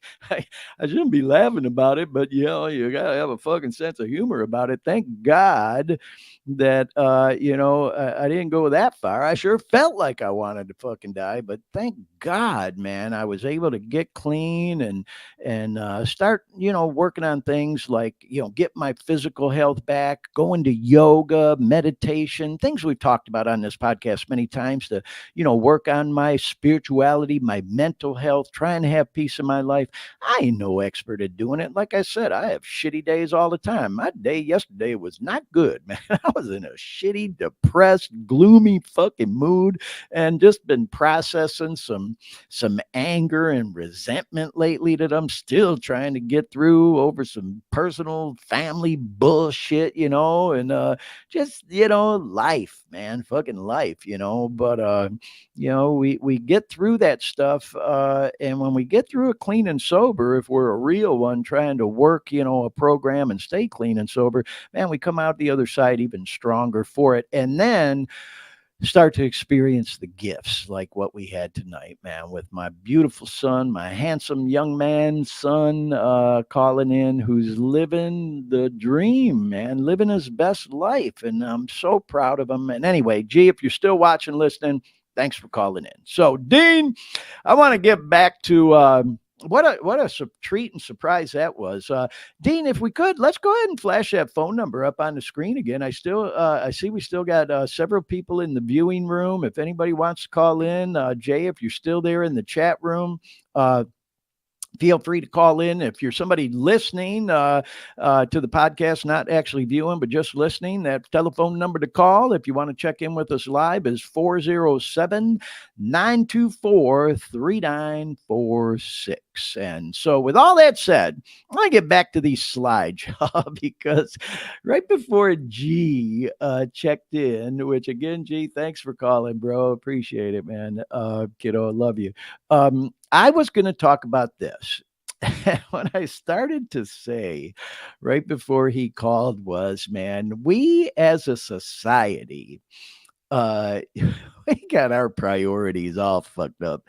I was really thinking about this, putting this show together. It's like, I'm just as guilty as the next person with this, but you can see I got this notification. This is a Facebook notification, and you can see it says, "Nice job. Your reel reached 25,000 plays." And then, of course, it says you can watch it again or make a new reel. Well, this particular reel that at this time got over 25,000 views actually got, if you look on the right there, over 27,000 views. It's referring to the same reel. I just pulled this screenshot today, not too long before today's show, to see what it was up to now. Over 27,000 views on this reel I put together. I've never had anything I've ever posted ever on any social media platform ever get that many views. To me, for me, your old pal Glenn Victor, that's fucking going viral. Okay. Now, I've read things online that until you get 100,000 views, you haven't really gone viral. But for me, 27,000 people watching something I fucking posted or designed or created or came up with fucking blows my mind. 27,000 people, that's a lot of fucking people, man. And, if you haven't figured out where I'm going with this yet, I'm going to show you that reel in just a second. But what I was saying is how we as a society have our priorities all fucked up, yours truly included. Is this reel I'm about to show you is a sports reel. It was about the Detroit Lions football team before they lost that game against San Francisco. If you're a football fan, you know that I'm a big Lions fan. Like I said, I grew up in the Midwest in Detroit before I moved to Florida. They've never been to the Super Bowl. They had the best season they probably ever had this last season. They made it to the playoffs. They beat the LA Rams. They beat the Tampa Bay Bucks. They played the 49ers. All they had to do was beat them to go to the Super Bowl. They ended up losing that game. But before that game, I put together this hype reel. I was talking earlier about how when I'm in the gym in between reps, I'll be listening to music and I'll hear different lyrics and I get these ideas sometimes like, oh, that'll make a good reel. And so I was listening to this Jay Giles playlist I have. And this Jay Giles band song, Detroit Breakdown came on. And I'm like, fuck, that'd be a perfect song to do a hype reel for the Detroit Lions game. And so I just start getting ideas. I'll put this graphic, this picture, and all that other stuff. And I will say, I ain't toot my own horn, but it's pretty fucking cool reel. And man, I got shot. That reel was shared so many times, and people, got back to me. There's this famous restaurant in Detroit, the Lafayette Coney, man. I mean, they fucking shared it. The Troy Police Department, I had police department sharing this reel. Well, you can see over 27,000 views. But if you haven't figured out where I'm going with this yet, you can see that next to this, we have a couple of reels that Dean works hard on putting together. I put them together sometimes too. And they're clips from our podcast talking about the fentanyl crisis and people dying and addiction. And we're trying to help people. And this one's got 108 views and that one's got 104. Now, what the fuck is that all about, man? Here, you would hope that more people would be watching reels or sharing or liking reels having to do with battling this epidemic of fentanyl and this opioid epidemic and trying to help save people's lives. And we're lucky sometimes if we get 100 views, sometimes less than that. Meanwhile, we put a reel out there, hyping a football team, and over 27,000 fucking people watch it. Just blows my mind, man. So, but, like I said, man, I'm as guilty as the next person sometimes. I'm a sports fan. I'm a music fan. I've done things on this podcast where, I've gone to different concerts and I've even got to interview or get shout outs from different people. And I'm like a fucking fangirl tripping all over myself sometimes and Stan and all that shit. And, we tend to idolize these people that are really just people just like us, man. They get up and take a shit at the beginning of the day and put their socks and underwear on just like the rest of us. But we like to idolize people, don't we? We put them on this pedestal because they can play football or they can sing or play a guitar or whatever the fuck, and it's just like they're just another person, just like the rest of us. And we idolize them, don't we? Hey, like I said, I'm in that category with some too. I try to keep it in check. And I remember, Dean, you saying to me once on this show, like, God damn, Glenn, you really do go overboard sometimes with idolizing some of these musicians and all that stuff. And so anyway, I'm not putting us out there in any kind of negative way or anything like that. I'm just saying that, man, it fucking blows my mind that, we do all this stuff with this podcast and we do get a lot of views. These two particular ones just happen to be next to this reel, 108 views, 104. We've had some reels that have gotten thousands of views that we've put out, little excerpts from the show, a la Joe Rogan, how he does these little, shorties on TikTok and whatnot from his podcast. We kind of took his lead and we're doing the same thing. And, we get a lot of views on some of them, but it just blows my mind that, we had 27,000 on this Lions hype reel, but not even close to as many on some of the stuff we do from the show. So, with all that said, of course, I got to play the reel. Let me just find it here. Okay, here it is, y'all. Let's go ahead and play this reel that got over 27,000 views. Check it out. The moment of truth has finally come. Are you ready to do some stomping, baby?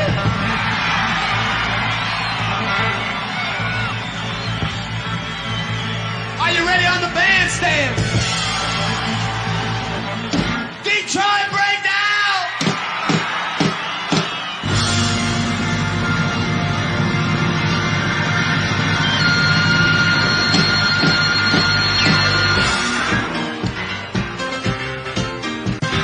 Detroit breakdown. Motor City shakedown. Detroit breakdown. Motor City shakedown. Jumping coat, everything goes. I come and I am sweat right in my clothes. Feeling sweet, the dancing beat. Everybody goes dear Bobby. Everybody goes dear Bobby.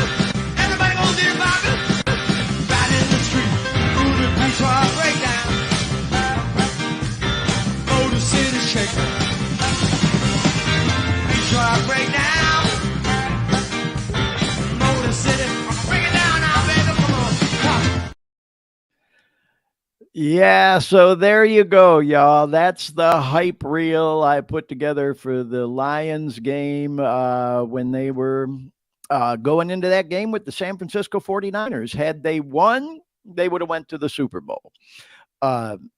And they didn't win. If you've been living under a rock, even if you're not a football fan, man, that was so heartbreaking, y'all. And what made it worse, as I've said, man, being a Lions fan since I was a little kid, I mean, literally since I can remember, a 5-6-year-old kid, never been to the Super Bowl, and they came out in the first half and they played their hearts out. They were up by 17 points. I called the game on social media. I'm still fucking humiliated that I got so cocky that I was posting shit like, oh, it's over. We won. They'll never come back from this.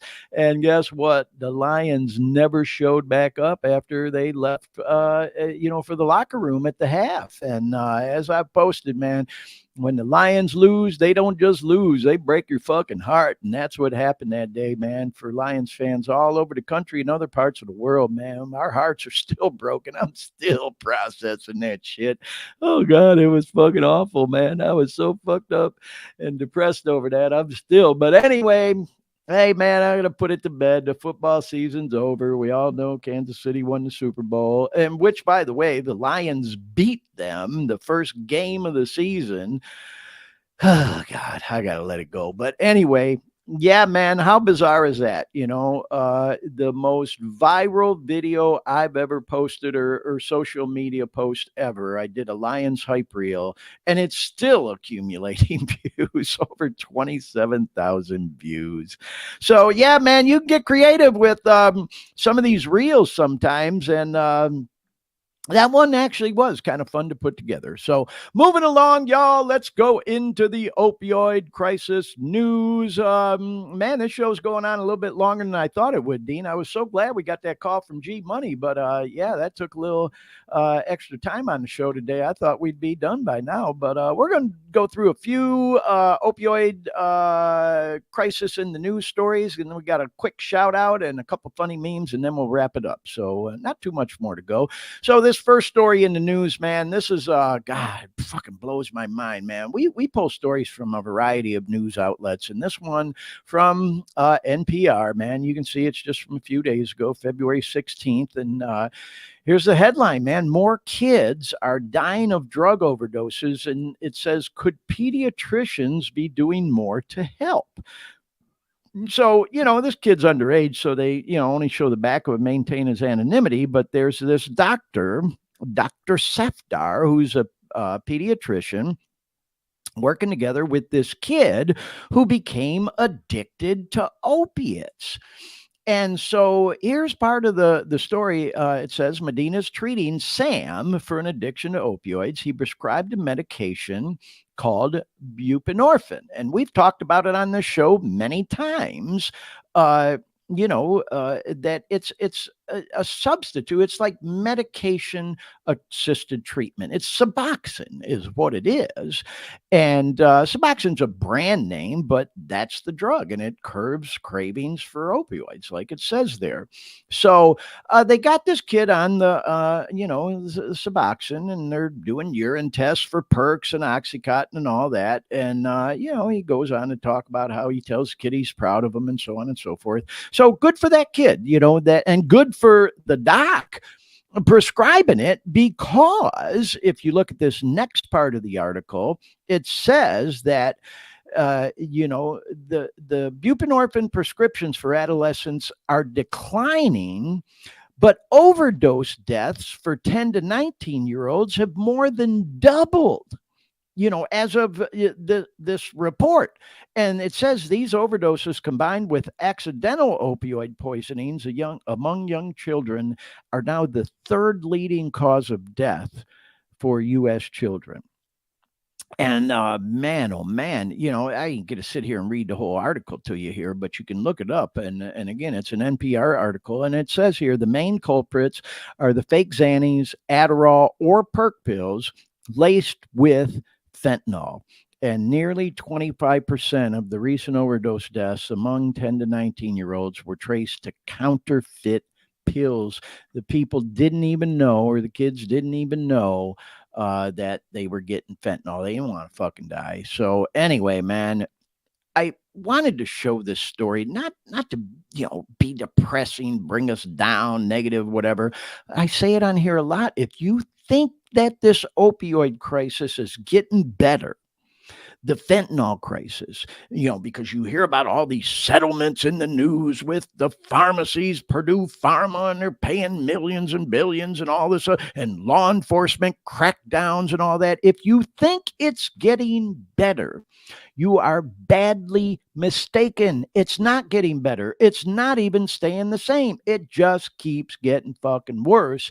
And I was glad to see NPR did this story, because these are our kids, y'all, 10 to 19-year-olds, and they won't even fucking prescribe the subs. But meanwhile, OD deaths have more than doubled, in the period of time that they studied for this story. So yeah, man, there's mixed schools of thought on whether subs should be prescribed for people, medication assisted treatment, especially in some of the 12-step rooms. There's these fucking people who say, oh, if you're on subs or methadone, you ain't really clean. Well, I've said it on here before, and I'll say it again. Hey, fuck you. Yeah, I said it. Because that shit is saving people's life. And if you want to talk shit and tell somebody they ain't really clean because they're taking medication assisted treatment, yeah, fuck you. Quit talking that shit, because it's driving people right out of the rooms, and they're fucking dying because you talk shit and say they ain't really clean. And then they decide, well, fuck, I don't even belong here, man. These motherfuckers talking shit, and then they go back and get some fentanyl laced bullshit and die. So yeah, I get fired up about it, man. Matter of fact, we just had, oh man, somebody here right in the Sacramento area in the recovery community just died from a fentanyl fucking OD this past week. We're going to talk about it a little bit more on next week's show. But yeah, man, if I sound like I get fired up about it, it's true, because I do, man. When you have been to a 12-step meeting and you're sitting right next to somebody who's there sharing, pouring their heart out, how they're trying to get clean, how they're going through it, man. They're trying so fucking hard. And you come back the next night or a couple nights later, and people are crying, and that person's not there. And you ask, what's going on? And they say, well, so-and-so went back out, man. They got a hold of some bullshit, and now they're dead. The fuck? So yeah, until that's happened to you, man, don't talk shit when you don't even know what the hell you're talking about. And so anyway, big props to that pediatrician for prescribing subs to that kid. Yeah, it's a controversial topic, but the point is, it's a drug that works. We've talked about it in depth on this show, man. It's just like with a diabetic. What? We don't want them to take insulin? which is a life-saving drug when you have a sickness. Well, like we talked about on the show tonight, addiction is a sickness. Substance abuse disorder is a sickness. If there's a medication that someone can take to keep them from taking this shit off the streets or these bullshit pills laced with fentanyl, then by all means. So yeah, man, I get fired up about it, even with myself. God, when I was getting off that shit, I've talked about it on this podcast, man. I didn't go on subs or methadone, but I used a very controversial substance called kratom. I ain't telling anybody to take kratom. I ain't telling anybody not to take kratom. Matter of fact, I ain't telling anybody to take subs. I ain't telling you not to, but we can goddamn sure talk about it. And we do on this podcast, and I'm glad we do. And I have all the respect in the world for anybody that chooses to go down that road to help them stay clean. If that's not something you choose to do, I respect you for that as well. I came that fucking close to going on subs. I just chose not to. I thought, well, let me try this kratom root and see how that goes. Maybe that'll help me. And had that not worked, that was my next step, was trying subs. I also smoked pot. I had this one motherfucker. I don't even talk to the guy no more, but I remember him saying to me, well, you got your clean time under false pretenses because you were smoking weed during your withdrawals and you didn't tell anybody about it. Well, I didn't fucking say nothing about it in the rooms because I don't want to take no shit from anybody. I was trying to get clean off the fucking opiates, and thank God I fucking smoked some weed to help me get through that bullshit. So I ain't telling you to smoke weed. I ain't telling you not to smoke weed if you're going through opiate withdrawals. What I'll say is it was something that was recommended to me to help take the edge off the depression, to help me with the insomnia, to help me with my appetite, because you don't want to fucking eat when you're going through withdrawals. It was a godsend. Now, for me, it was all about intent. I wanted to get 100% clean again, which I did. But that shit helped me through, man. Oh my God. Because the opiate withdrawals, if you've been through it, worst thing I ever been through in my life. Now, some people might say, oh God, it wasn't that bad. Well, you know what? I believe that opiate withdrawal symptoms, the intensity of them, depends on how long you were using it.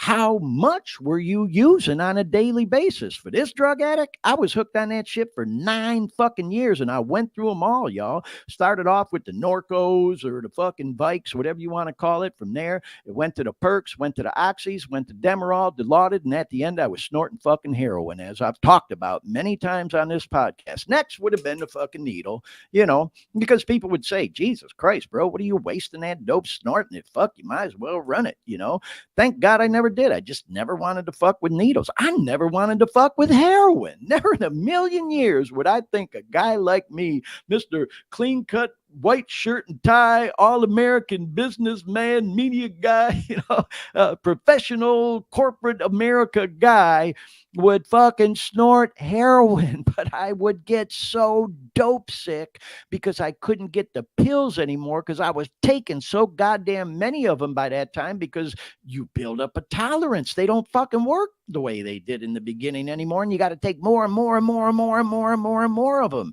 And then when you don't have them, you get so sick you can't even get out of bed to go to work, to make more money, to get more dope, et cetera, that vicious circle I talked about. And so, man, by that time you got lots of connects, believe me, and plugs and all that other shit. And then one day they'll say, oh yeah, the good's coming in, and it don't. And then you're fucked because you don't have anything. And then they say, well, man, hey, we're hoping to get some more pills in a couple of days, but if you don't want to get sick, we got some fucking heroin. It'll hold you over, man. Yeah. I'm the only one, right? Yeah. If you're a real one, you know. And so the point I'm making, man, is there's too many fucking people dying out there. So if you got a problem with somebody using medication assisted treatment, that's your fucking problem. Leave them alone, man. Don't be talking shit and tell them they ain't clean. Like I said, I can't believe I had somebody say to me, well, you got your clean time under false pretenses. Fuck you, man. My clean date, the last time I ever put a opiate in this body was March 11th, almost 3 years ago. That's the fucking clean date I go by. Okay. And if you got a problem with that, that's on you. Do you, boo? I do me. So, yeah, man, more power to this doctor for helping this kid through medication assisted treatment. All right, let me move on because it's a topic I obviously have strong feelings about, y'all. Here's another story in the news that I thought we'd talk about. This is interesting because I mentioned all these big settlements with the pharmacies, Purdue Pharma, the Sackler family, all the rest, even all the actual pharmacies, not just the pharmaceutical companies, but the pharmacies themselves, Walgreens, CVS, all the other ones, Kroger's, all these different ones are paying out all this money. Well, check this out. The New York Attorney General, and you can see this is a recent story, sues the healthcare advertising company for its role in the opioid crisis. Now, think about that for a minute, man. These fucking pharmaceutical companies hire these, basically, it's an ad agency to market the Oxycontin. And so, yeah, man, I say, hell yeah, go after them. Why the fuck not? Because they fucking profited off of that madness too. And, they formed this coalition to sue this, what's it called? Publicis, one of the world's largest healthcare advertising companies, for creating what they call predatory and deceptive marketing strategies for Purdue Pharma. And you get the idea, man. It just blows my mind. So we'll keep an eye on that story and let you know what develops there. Here's this other story I thought we'd talk about today. This is the last one, y'all. And then we're going to bring the show to a close here fairly quick. We got a quick shout out and a couple funny memes and we'll wrap it up. But this one is a recent story too. And I follow all these different media outlets, and having grown up in the Midwest in the Detroit area, I read the Detroit News and the Detroit Free Press daily. And this story was in the Free there. It says the DEA seizes record amounts of fentanyl in 2023. Yeah, now that we're in the mid-February, they're finally getting all these, final reports for the previous year, because it takes a while to compile all these different numbers and stats and shit. So, yeah, they came out with this report that they had a record amount of fentanyl seizures in 2023 involving the Michigan region, and it's up 70%. 70%, y'all. Okay. So that's the seizures. Now think about what didn't get seized, what did get through. So it goes right back to what I said, man. If you think this opioid crisis is getting better, if you think it's even staying the same, you are badly mistaken, despite all the settlements with the pharmacies and the big pharma and the ad agencies now and everything else that's going on. It's not true. It keeps getting worse. They had a record amount of seizures, up 70%. Now, I should point out that the DEA office in Detroit does not cover just the Detroit or Michigan area. If you look at the top of the article there, that first sentence on the right, it says the seized fentanyl included powder and pills. The Detroit office covers Michigan, Ohio, and northern Kentucky. So that's that region. And then it says it was not immediately clear how much of that fentanyl came from Michigan and how much was from the other states. But nonetheless, y'all, Michigan, Ohio, northern Kentucky, that little heart of the Midwest area, fentanyl seizures up over 70%. And like I said, if you think more was seized than got through, then you're living under a fucking rock. Okay. You know goddamn well as I do, more is getting through than they're seizing, unfortunately. I mean, I'm glad to see they're out there doing what they can to seize what they can. But man, I'm glad to see seizures are up 70%, but it's pretty fucking scary when you think about it. So anyhow, there's our 3 stories for tonight in the opioid crisis news, y'all.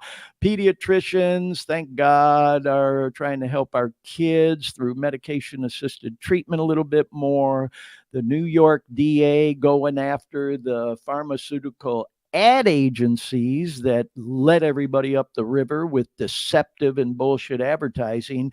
And then we see the DEAs out there doing their job in the Midwest, at least, with a record number of fentanyl seizures, up 70% from the previous year for 2023. So, yeah, there's always lots going on in the news when it comes to the opioid crisis, y'all, and we'll continue to keep our eye on it. So anyway, moving along, we're going to do a quick shout out. We're going to shift gears now and talk about music, because that's one of the things we like to talk about on this show. That dare me name, we talk about those hashtags: drugs, addiction, recovery, enlightenment, music, and exercise. And part of the reason I like talking about music is because it has been so healing for me. Music therapy. We've talked about it in depth on this show. We've had many musical artists, musicians. Man, go back and check out that Dare Me Podcast YouTube channel. I know I talk about it a lot. Click on the videos tab, look through all those episodes. We've had so many talented artists, producers, musicians, rappers, singers, songwriters on this show, and footage from live concerts. I mean, we've done a lot with music on this show. And it truly, truly is a big part of the healing process for a lot of those that have gotten off of dope, are living clean and staying clean. Man, music therapy is huge, huge. And so anyway, with all that said, we did an interview. If you're a regular viewer and listener to our show, you'll remember I was back in the Midwest visiting my hometown of Detroit City last summer. And we got to post up and did a live show from the Rare Hearted Music Studios in Detroit City. And we got to spend some time with this boy right here, Bang, who is one of the talented writers, songwriters, musicians, rappers, singers from that group, Rare Hearted. And that's a great picture of him. And that's a clip from a video that he did for a song called Dance in the Rain. Well, I wanted to do a shout out to Bang, because guess what, man? He got recognized, and they did a nice write-up for him in a music publication overseas in the UK called The Playground. And look at the headline there. It says, "Listen to Bang's Dreamy, Dance in the Rain." And they did a really nice article. I didn't post the whole thing, but Dean, if you would, we're going to post a link to his video for Dance in the Rain in the chat room. And that way it'll be there, and it'll be there even in the recorded version of the show for anybody to go to anytime they want to. And you can go to the Rare Hearted YouTube channel as well if you're interested, and see all of their stuff. Now, we talked about how one thing that's really cool about Rare Hearted, I love, is these guys are, it's a collective, and they all do great music together as a group, the Rare Hearted group. And they also do solo stuff. And so this was a solo project that Bang did. And man, I just, thank you, Dean. I see the link is now there in the chat room to the video Dance in the Rain by Bang. And man, they just, oh God, I can't say enough about how talented these guys are. And there's a long story about my friendship with Bang, and how man, he recorded songs for me, produced songs and auto-tuned songs for me that I've recorded. He's the one that really was the spark that got me into singing again, working with auto-tune, producing music on my own in my studio here. You know, I work in Logic. And by the way, man, I did a song with my son-in-law, Cameron. We made a cover of this tune, California Girl, for my daughter for her birthday. And I can't wait to bring it on this show. We got tune it up a little bit more, but I'm hoping maybe to have that on the show next week. We'll see. But anyway, and that's all a result of my friendship with Bang and his brother Shivang, who's been on our show before. But anyhow, without going on and on, I feel like I'm fangirling and standing over Bang again now. But y'all, I just can't say enough about how talented this young guy is. And when I say young guy, he's like in his early 20s. I don't even know if he's 21 or 22 yet or whatever. But yeah, by all means, man, go back to the Dare Me Podcast YouTube channel. Click on the videos tab. I don't remember what episode it was, but if you scroll down, it was, I think it was called Live from Detroit City, or Live from the D, or something like that. And we did a full blown deep dive interview with Bang and the group Rarehearted, man, live from their studios. It was a great show. We did a lot of clips of music from the group and all. So anyway, shout out my brother Bang. Hope to talk to you again soon, kiddo. All right. We're going to wrap the show up, y'all. We always like to end it on a humorous note. We're going to do a few funny memes. And we got some funny ones in there tonight, y'all. This first one, though, I thought we'd put in there. When you're a person trying to live clean or sober, and, like me, still like to hang out with some people that do use socially or drink socially or whatever, sometimes I'll offer you a drink. Say, no, thanks, I don't drink. Really? Why? Because I'm a rebellious badass who prefers genuine happiness and self-esteem. Why do you drink? So, hey, no disrespect to my friends and family that like to have a few and can keep it in check and do but anyway, for those of us that live clean and sober, you know what I mean. Here's another one, y'all.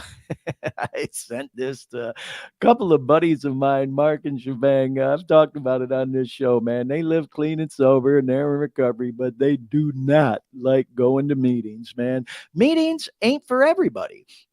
I've said it many times. NA, AA, fucking A does not have a monopoly on how to get, live, or stay clean. It does not. Even with myself, man, I say that I have my program and I have my recovery. Now, for my program, I'm an NA guy. I go to AA meetings. I can adapt. I respect the singleness of purpose there. Same fucking 12 steps, same type of people, whatever the fuck. I go to AA meeting. I feel like I'm visiting family. I go to NA meeting. I feel right at home. That's where I know I belong, and I enjoy going, man. I have, a home group again. I have a sponsor, I enjoy going. My boys, Mark and Shebang, I know they don't mind me saying this. They fucking hate going to meetings. They just don't like it, They go, Bang maybe a little bit more than Mark, but, they'll go. But anyway, the point I'm making is I saw this meme this past week, and I had to send it to both of them, and they both replied with a LOL. This is obviously a meme from that movie, It.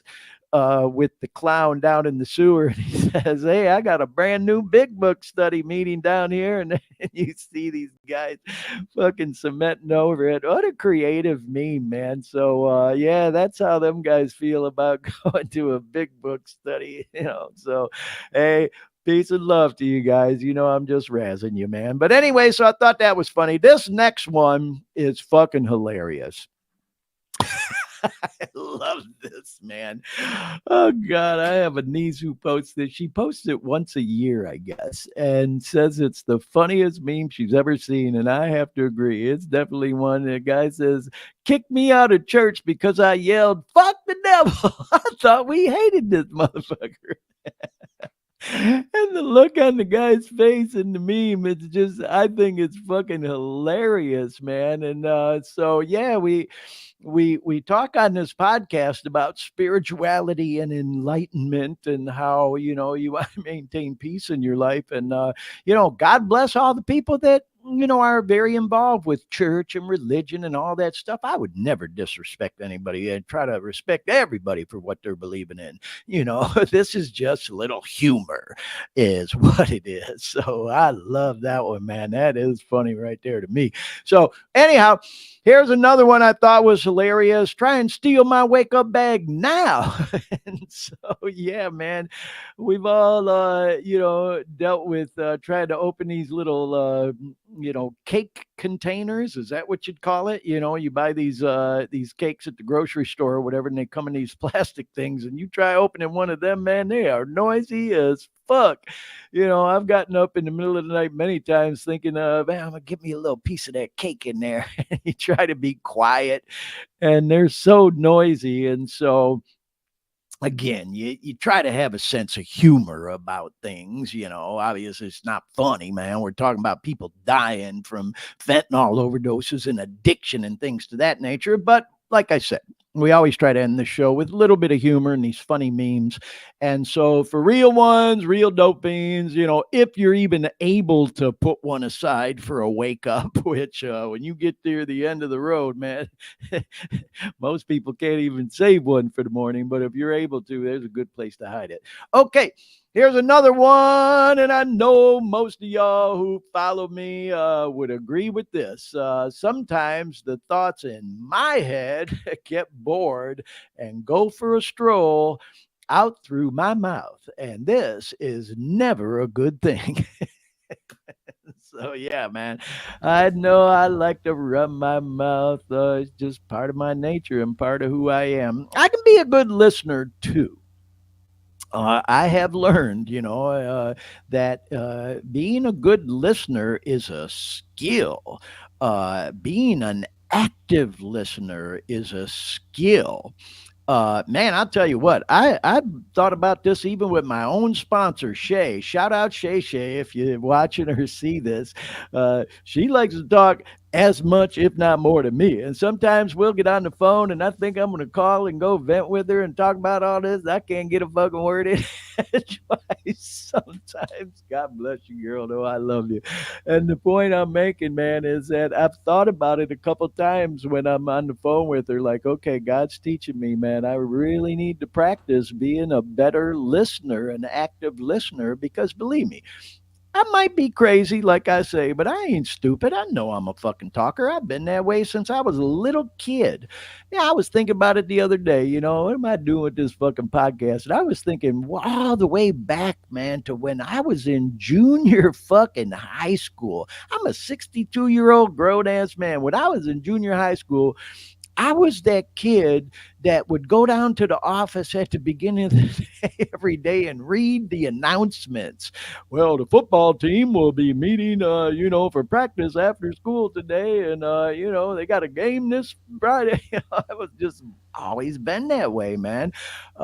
So yeah, sometimes when I start running my mouth, not always a good thing, but hopefully it was tonight with the podcast. Like I say always, y'all, we really do hope that by doing this podcast, we might be able to help even one person. And, sometimes we go on. Like, look at us. Here we are coming up a 2-hour podcast again.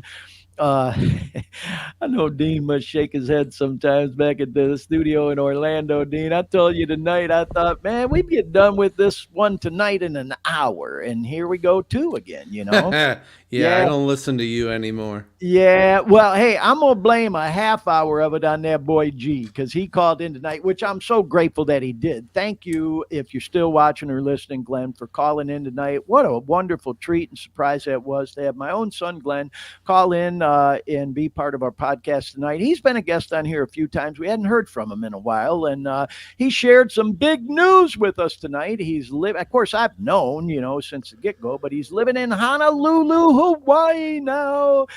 He was raised a Florida boy and grew up in Orlando and was living in Miami the last few years on a project he was working on down there. He works in OSHA safety in the construction industry. And he was made an offer he couldn't refuse, and he's working on a big project now in Honolulu. And yeah, so as we talked about with him, I'm going to be going to visit him real soon. So Dean, we'll have to work out all the technical things once I'm out there to do an Aloha from Hawaii edition of the Dare Me podcast. And Absolutely. yeah. But anyway, so yeah, y'all, when we go long like this, I've always just kind of felt like, you know what? It's all good because if somebody comes across this podcast that's struggling with getting through an addiction and maybe is actually going through the withdrawals, I remember what it was like, y'all. You're literally climbing the fucking walls, and it goes on for days. You have insomnia. You can't sleep. Yeah, maybe you're not out for a half hour here or an hour there, but it ain't, you ain't getting no good 8 hour night's sleep or nothing like that. You can't eat. You got to force it down, and then it's coming out of both ends. You got a fucking hamster running in your chest on a wheel nonstop. You got the restless leg and arm syndrome. You're going nuts. You're trying to watch TV, but you can't fucking concentrate. So you're scrolling online, TikTok, and doing whatever you can to help pass the time till that shit gets out of your system.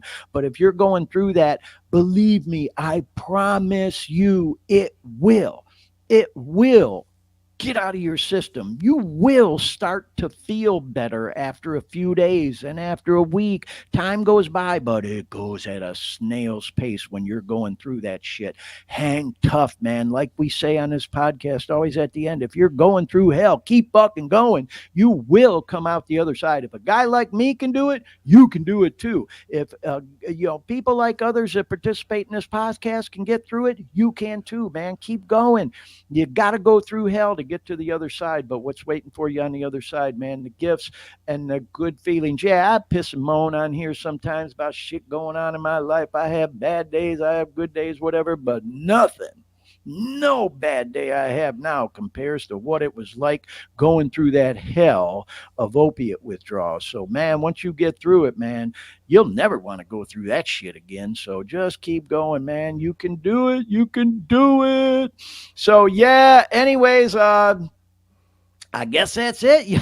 We've gone full circle with the podcast tonight. That's where I was going with. I knew I was going to make a point there is, yeah, we go long sometimes, but I've thought about it and thought, you know what, though, that's okay.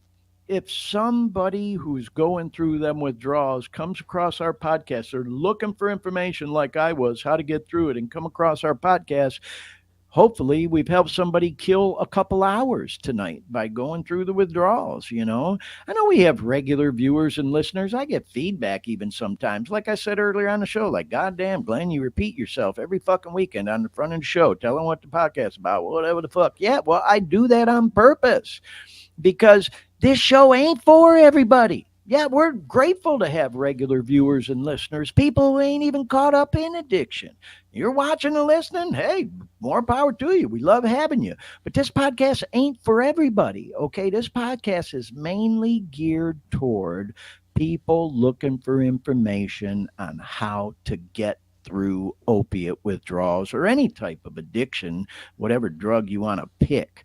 Anybody else who comes along for the ride beyond that, hey, we're glad to have you, man. If you're a person living clean, in recovery, and working on, living and staying clean, glad to have you a part of the podcast. Thank you for coming along for the ride, man. We love the support.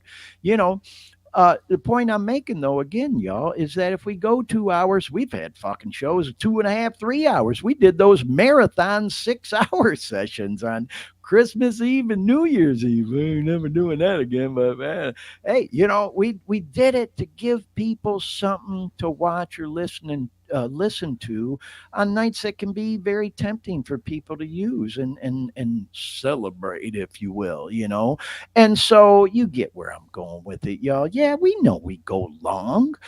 It's by design, it's to give somebody who may be going through it something to watch, listen to, that hopefully is inspirational to them to get clean and then start living clean and staying clean. So if that might be you, peace, God bless. Thanks for watching. Thanks for tuning in. So yeah, y'all, a few more episodes till we reach that goal that we set of 1 full year of Dare Me podcast, 52 episodes.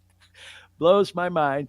And coincidentally, as I mentioned earlier in the show, I swear to God, y'all, we did not plan it this way. It just happened to work out that when we started the show, I had hit exactly 2 years clean And we're going to wrap up this whole year of live episodes on my 3 year clean anniversary. And if it works out the way I'm thinking now, after having G as a guest on the podcast tonight, what a great way to go out would be to do it live from Honolulu, Hawaii, and do an aloha edition of the Dare Me podcast when we put this full 1 year of live shows to rest. And then, like I said, y'all, gonna take a little hiatus. Had some meetings with Dean, with an advisor and coach. I'm gonna be working with here now.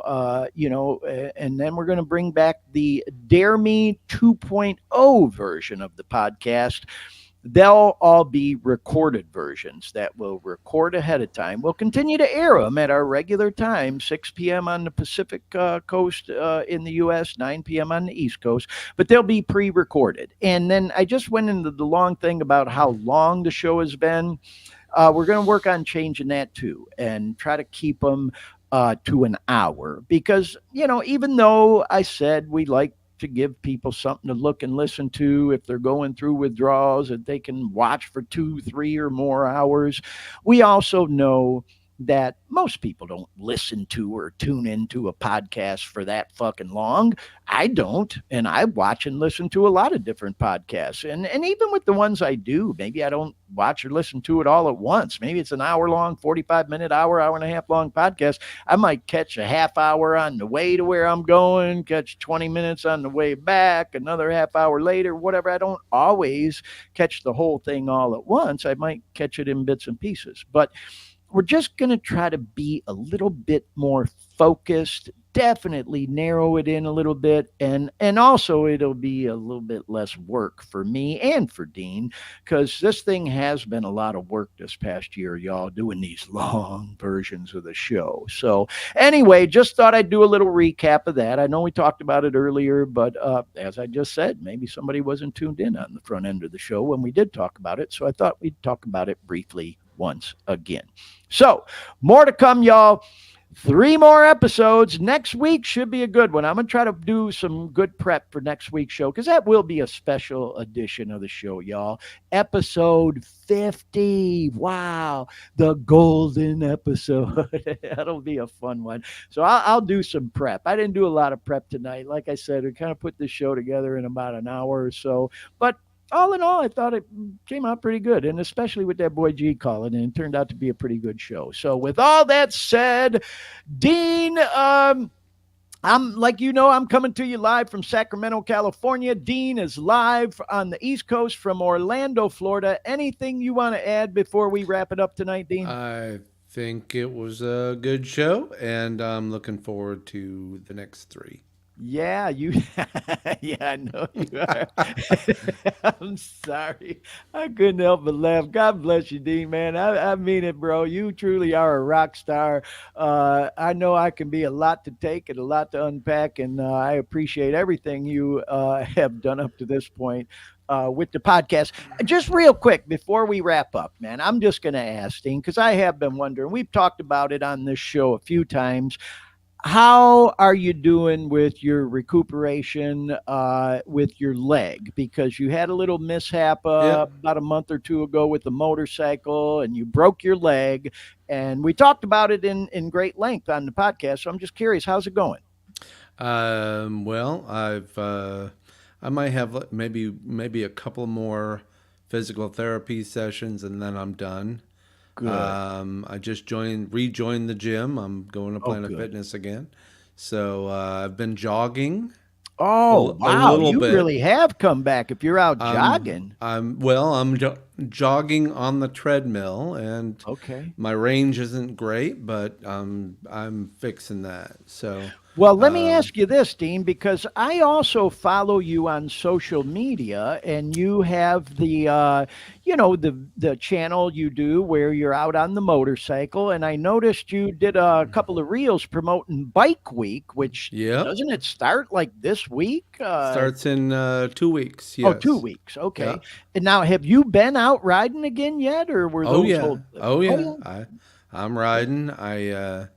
Yeah, if I can jog, I can ride, and Yeah, yeah, if yeah. I can I hear you. drive, I can ride. And my physical therapist might not agree with me completely on that, but I gotta say it's more mental health than anything. So, Yeah, but yeah. yeah, no, I'm riding. Yeah, Wow. Well, hey, man. When you go over to Bike Week, I hope maybe you can get a little bit of footage, and maybe we'll show some clips on the show. For our viewers and listeners that have never been to Bike Week or a big bike event like that. It's just unbelievable, man. yeah, It's really a cool thing to do, even if you're not a motorcycle enthusiast. It's so fun and so cool to just go over and watch and check out all the bikes and stuff. It's a big party. Yeah. absolutely. Yeah. Well, hey, on that note, Dean, I can't thank you enough for working so hard. I know it was a long day for you, like we mentioned earlier. Dean has the PFX Media podcast studios there in West Orange County, and I meant to say that earlier when we were talking about it on the front end of the show. If any of our viewers or listeners, somebody comes across a recorded version of the show, if you've ever thought about doing a podcast, your own podcast, for whatever topic it might be, you can contact Dean anytime at the number we've shown on the screen.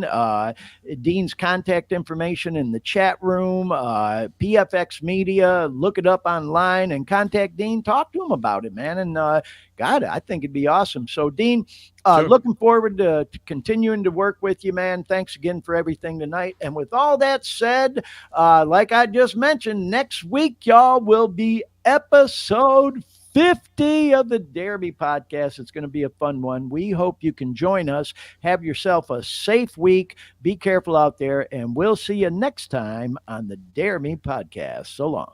Good night.